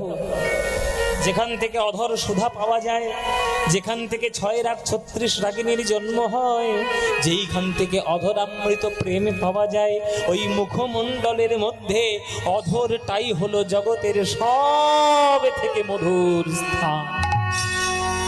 তাই বদনটাকে মানে গোবিন্দের ঠোঁটটাকে, অধরটাকে বর্ণনা করার সময় বলছে মধুগন্ধে মৃদুম স্মিতমেতদহ। সেইখানে বিল্লমঙ্গল মধুরং মধুরং মধুরং মধুরং 4 বার মধু বললে। মধুরং মধুরং বপুরস্য বিভো মধুরং মধুরং বদনং মধুরং মধুরং মধুরং বপুরস্য বিভো মধুরং মধুরং বদনং মধুরং মধুগন্ধি মৃদু স্মিতমেতদহ মধুগন্ধি মধুরং মধুরং মধুরং মধুরং মধুরং মধুরং মধুরং মধুরং মধুরং মধুরং বপুরস্য বিভো মধুরং মধুরং বদনং মধুরং মধুরং মধুরং বদনং মধুরং মধুরং মধুরং বদনং মধুরং। গোবিন্দের রূপ দর্শন করতে পারলেন বিল্লমঙ্গল। গোবিন্দের ওই মঙ্গলময় কর, মঙ্গলময় হাত ওই বিল্লমঙ্গলের চোখের মধ্যে একবার বুলিয়ে দিলেন। গোবিন্দের রূপ দর্শন করে বিল্লমঙ্গল তার নয়নের হারানো জ্যোতি আজ বিল্লমঙ্গল ফিরে পেল। ঠাকুর ঠাকুর কে? গলাটা যেন চেনা চেনা মনে হচ্ছে। ঠাকুর আমি এসেছি ঠাকুর, আমি যে চিন্তামণি। চিন্তামণি কেন এসেছো তুমি আমার কাছে? আবার কেন এসেছো তুমি আমার কাছে? আর তুমি তোমার রূপের লোভ আমায় দেখিও না। এই নয়ন দিয়ে যে গোবিন্দের রূপ একবার দেখে নিয়েছি, আর তোমার কাছে কিছু নেই আমার কাছে দেওয়ার মতো। ঠাকুর আমি তোমার কাছে কিছু চাইতে আসিনি, আমি তোমার কাছে সব দিতে এসেছি। এতদিন সবাই আমার গান শুনে আমার প্রশংসা করেছে, অর্থ দিয়েছে, গোলাপ ফুল দিয়েছে, কিন্তু মন তো কেউ দেয়নি ঠাকুর। আমি তোমার কখনো মায়ার মোহের মধ্যে আর তোমাকে ডোবাবো না। তুমি যে শক্তি ফিরে পেয়েছো, সেই শক্তি দিয়ে তুমি সাহিত্য রচনা করো। যে সাহিত্য যুগের পর যুগ, বছরের পর বছর, কালের পর কাল অমর হয়ে থাকবে, সেই সাহিত্য তুমি রচনা করো। গোবিন্দ সেবা করো, গোবিন্দের ধ্যান করো, আর তোমার যতটুকু সেবার দায়িত্ব সেটুকু আমার থাকবে। কিন্তু আমি যে তোমাকে গ্রহণ করতে পারবো না চিন্তামণি। গোবিন্দ তখন দৈববাণী করলেন, বিল্লমঙ্গল আজ যার কৃপায় তুমি আমাকে পেয়েছো, তাকে অস্বীকার করো না। এই চিন্তামণি আর কাম জগতে নাই, এই চিন্তামণি এখন প্রেম জগতে উত্তীর্ণ হয়েছে। তুমি আমার প্রেমে যে সাহিত্য রচনা করবে, সেই সাহিত্যের সাহায্য তুমি চিন্তামণির থেকেই পাবে। চিন্তামণিকে তুমি অস্বীকার করো না, তুমি গ্রহণ করো। গোবিন্দের দৈববাণীতে, গোবিন্দের আজ্ঞায় আর কি চিন্তামণি বিল্বমঙ্গলের সঙ্গে রয়ে গেলেন। সেই থেকে বিল্বমঙ্গল এবং চিন্তামণির মিলন হলো। আর গোবিন্দের কৃপায় সেই বিল্বমঙ্গলের রচনায় আজ শ্রীকৃষ্ণ কর্ণামৃতম গ্রন্থ রচনা হলো, যে গ্রন্থ আমরা মহাপ্রভুর কাছ থেকে অনুলিপি করে আমরা পেয়েছি। সেই বিল্বমঙ্গল চিন্তামণি, তার কথা, বিল্বমঙ্গলের কথা আমরা আস্বাদন করলাম বিল্বমঙ্গল ঠাকুরের কথা। এখন বাপি বাবুর অনুরোধ ছিল যে দুর্গা মণ্ডপের সামনে গান হচ্ছে, আপনি আমাদের একটু একটা মায়ের গান অন্তত একটু শুনিয়ে দিয়ে যাবেন, একটু দুর্গা স্তব করে।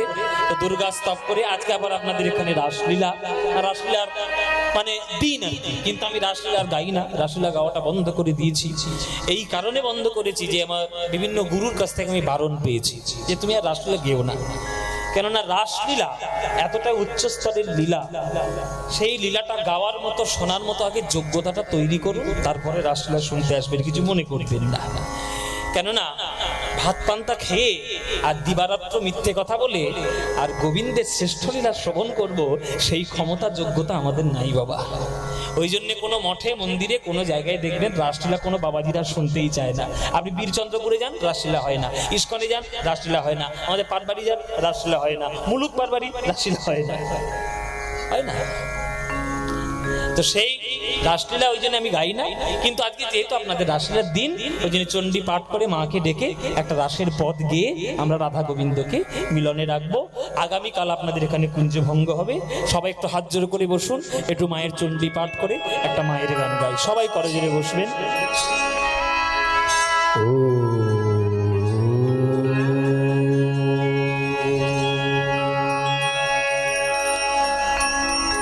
त्वं स्वाहा त्वं स्वधा त्वं हि वशतकार स्वरात्मिका सुधातमक्षरे नेत्ये त्रिधा मात्रात्मिका स्थिता अर्धमात्रा स्थिता नित्या यानुच्चर्या विशेषतः त्वयि विधार्यते सर्वं त्वयि तत्सृज्यते जगत् त्वयि तत्पाल्यते देवी त्वमत्सन्ते च सर्वदा विशिष्ट सृष्टिरूपा त्वं स्थितिरूपा च पालने तदा संह्रीन्ति रूपान्ते जगतस्य जगन्मये महाविद्या महामाया महामेधा महाश्रुतिः महामोहा च भवति महादेवी महाशूरि प्रगतिस्त्वं हि गुणस्य सर्वत्र विभाविनी कालरात्रिर्महारात्रि मोरात्रिश्च दारुणा त्वं ह्रीं त्वमीश्वरी त्वं ह्रीं त्वं बुद्धिर्वदलक्षणा लज्जा पुष्टि तथा तुष्टि त्वं शान्ति शान्तिरेव च खड्गिनी शूलिनी घोरा गदिनी चक्रुणी तथा शङ्खिनी चापिनी बाण भूषयिणी परिखायुधा सौमा सौम्यतराशैष सौम्यभ्यस्तति सुन्दरी परापरणं परमा त्वामेव परमेश्वरी ओम सर्वमाङ्गल्यमाङ्गल्ये शिवे सर्वार्थ साधिके शरण्ये त्र्यम्बके गौरी नारायण नमस्तुते सृष्टि स्थिति विनाशान शक्तिभूते सनातनी गुणाश्रय गुणमयी नारायणी नमस्तुते।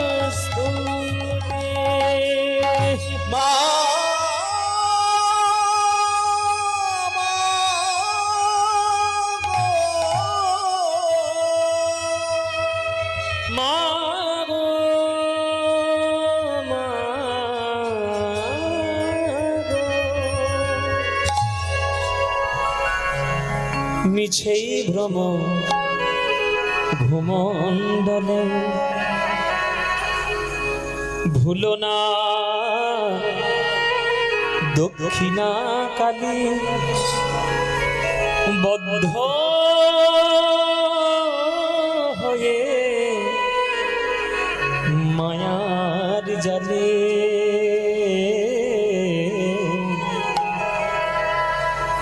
ভেবে দেখ মন কেউ কারো নয় মিছে ভ্রম ভূমণ্ডলে ভেবে দেখ কেউ কারো নয় মিছে ভ্রম ভূমণ্ডলে ওগো ভুলো না দক্ষিণা কালী বদ্ধ হয়ে মায়ার জালে, ভুলো না দক্ষিণা কালী, বদ্ধ হয়ে মায়ার জালে, ভেবে দেখ মন কেউ কারো নয়, মিছে ভূমণ্ডলে, ভেবে দেখ মন কেউ কারো নয়।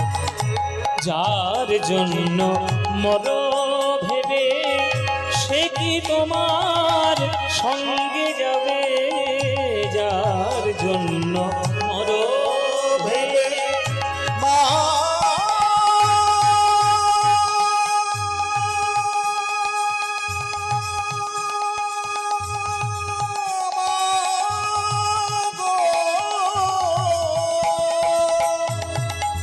মা গো,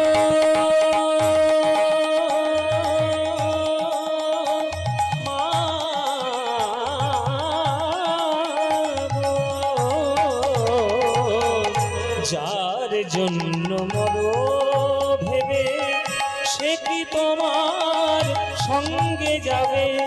আজ সেই প্রেয়সী দিবে ছড়া, অমঙ্গল হবে বলে, সেই প্রেয়সীর দিবে ছড়া অমঙ্গল হবে বলে, ভেবে দেখ মন কেউ কারো নয়, মিছে ভূমণ্ডলে, ভেবে দেখ মন কেউ কারো নয়। মা গো, মা গো, মা জননী, জননী, জননী,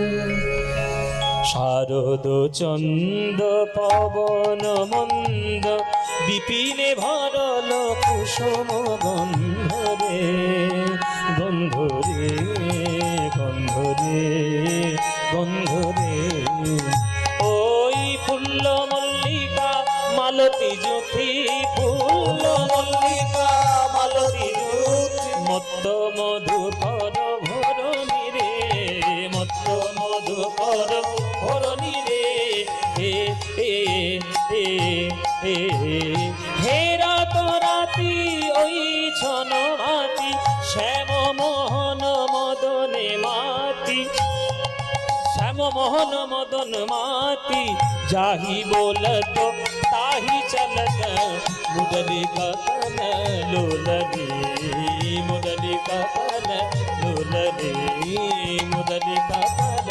लोलनी।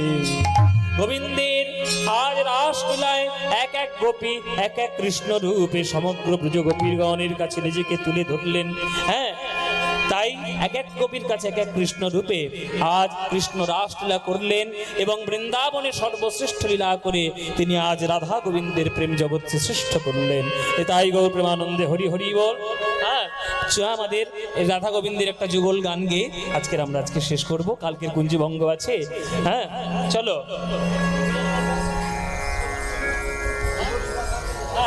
শ্রীমতী রাধিকার সনে মিলিল কানাইয়া রে, সুন্দর সুন্দর কথা কই। উলুধ্বনি মায়েরা, নিতাই গৌর হরি বল। রাধিকার সনে মিলিল কানাইয়া রে, সুন্দর সুন্দর কথা কইয়া।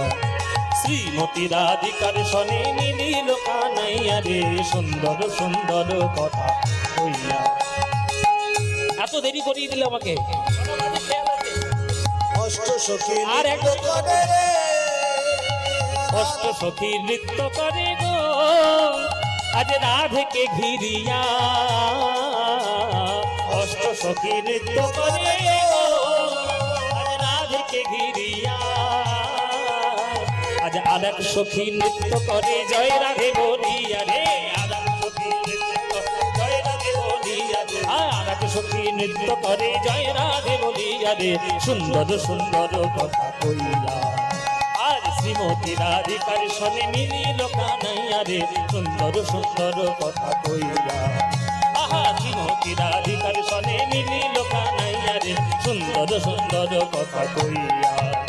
আজ ভ্রমর বলে ও ভ্রমরি ওরে আয়না মোরা নৃত্য করি। ভ্রমর বলে ও ভ্রমরি আয়না মোরা নৃত্য করি। আজ ময়ূর বলে ও ময়ূরী আয়না মোরা নৃত্য করি। এই রাধা কৃষ্ণের যুগল মিলন নয়ন ভরে দেখে রে রাধা কৃষ্ণের যুগল মিলন দেখবি যদি না। আহা রাধা কৃষ্ণের ওই রাধা কৃষ্ণের ওই রাধা কৃষ্ণের যুগল মিলন দেখবি যদি যায় রে সুন্দর সুন্দর কথা কইয়া। আজ শ্রীমতী রাধিকার সনে মিলিল কানাইয়া রে সুন্দর সুন্দর কথা কইয়া। আজ শ্রীমতী রাধিকার সনে মিলিল কানাইয়া রে সুন্দর সুন্দর কথা সুন্দর সুন্দর কথা সুন্দর সুন্দর কথা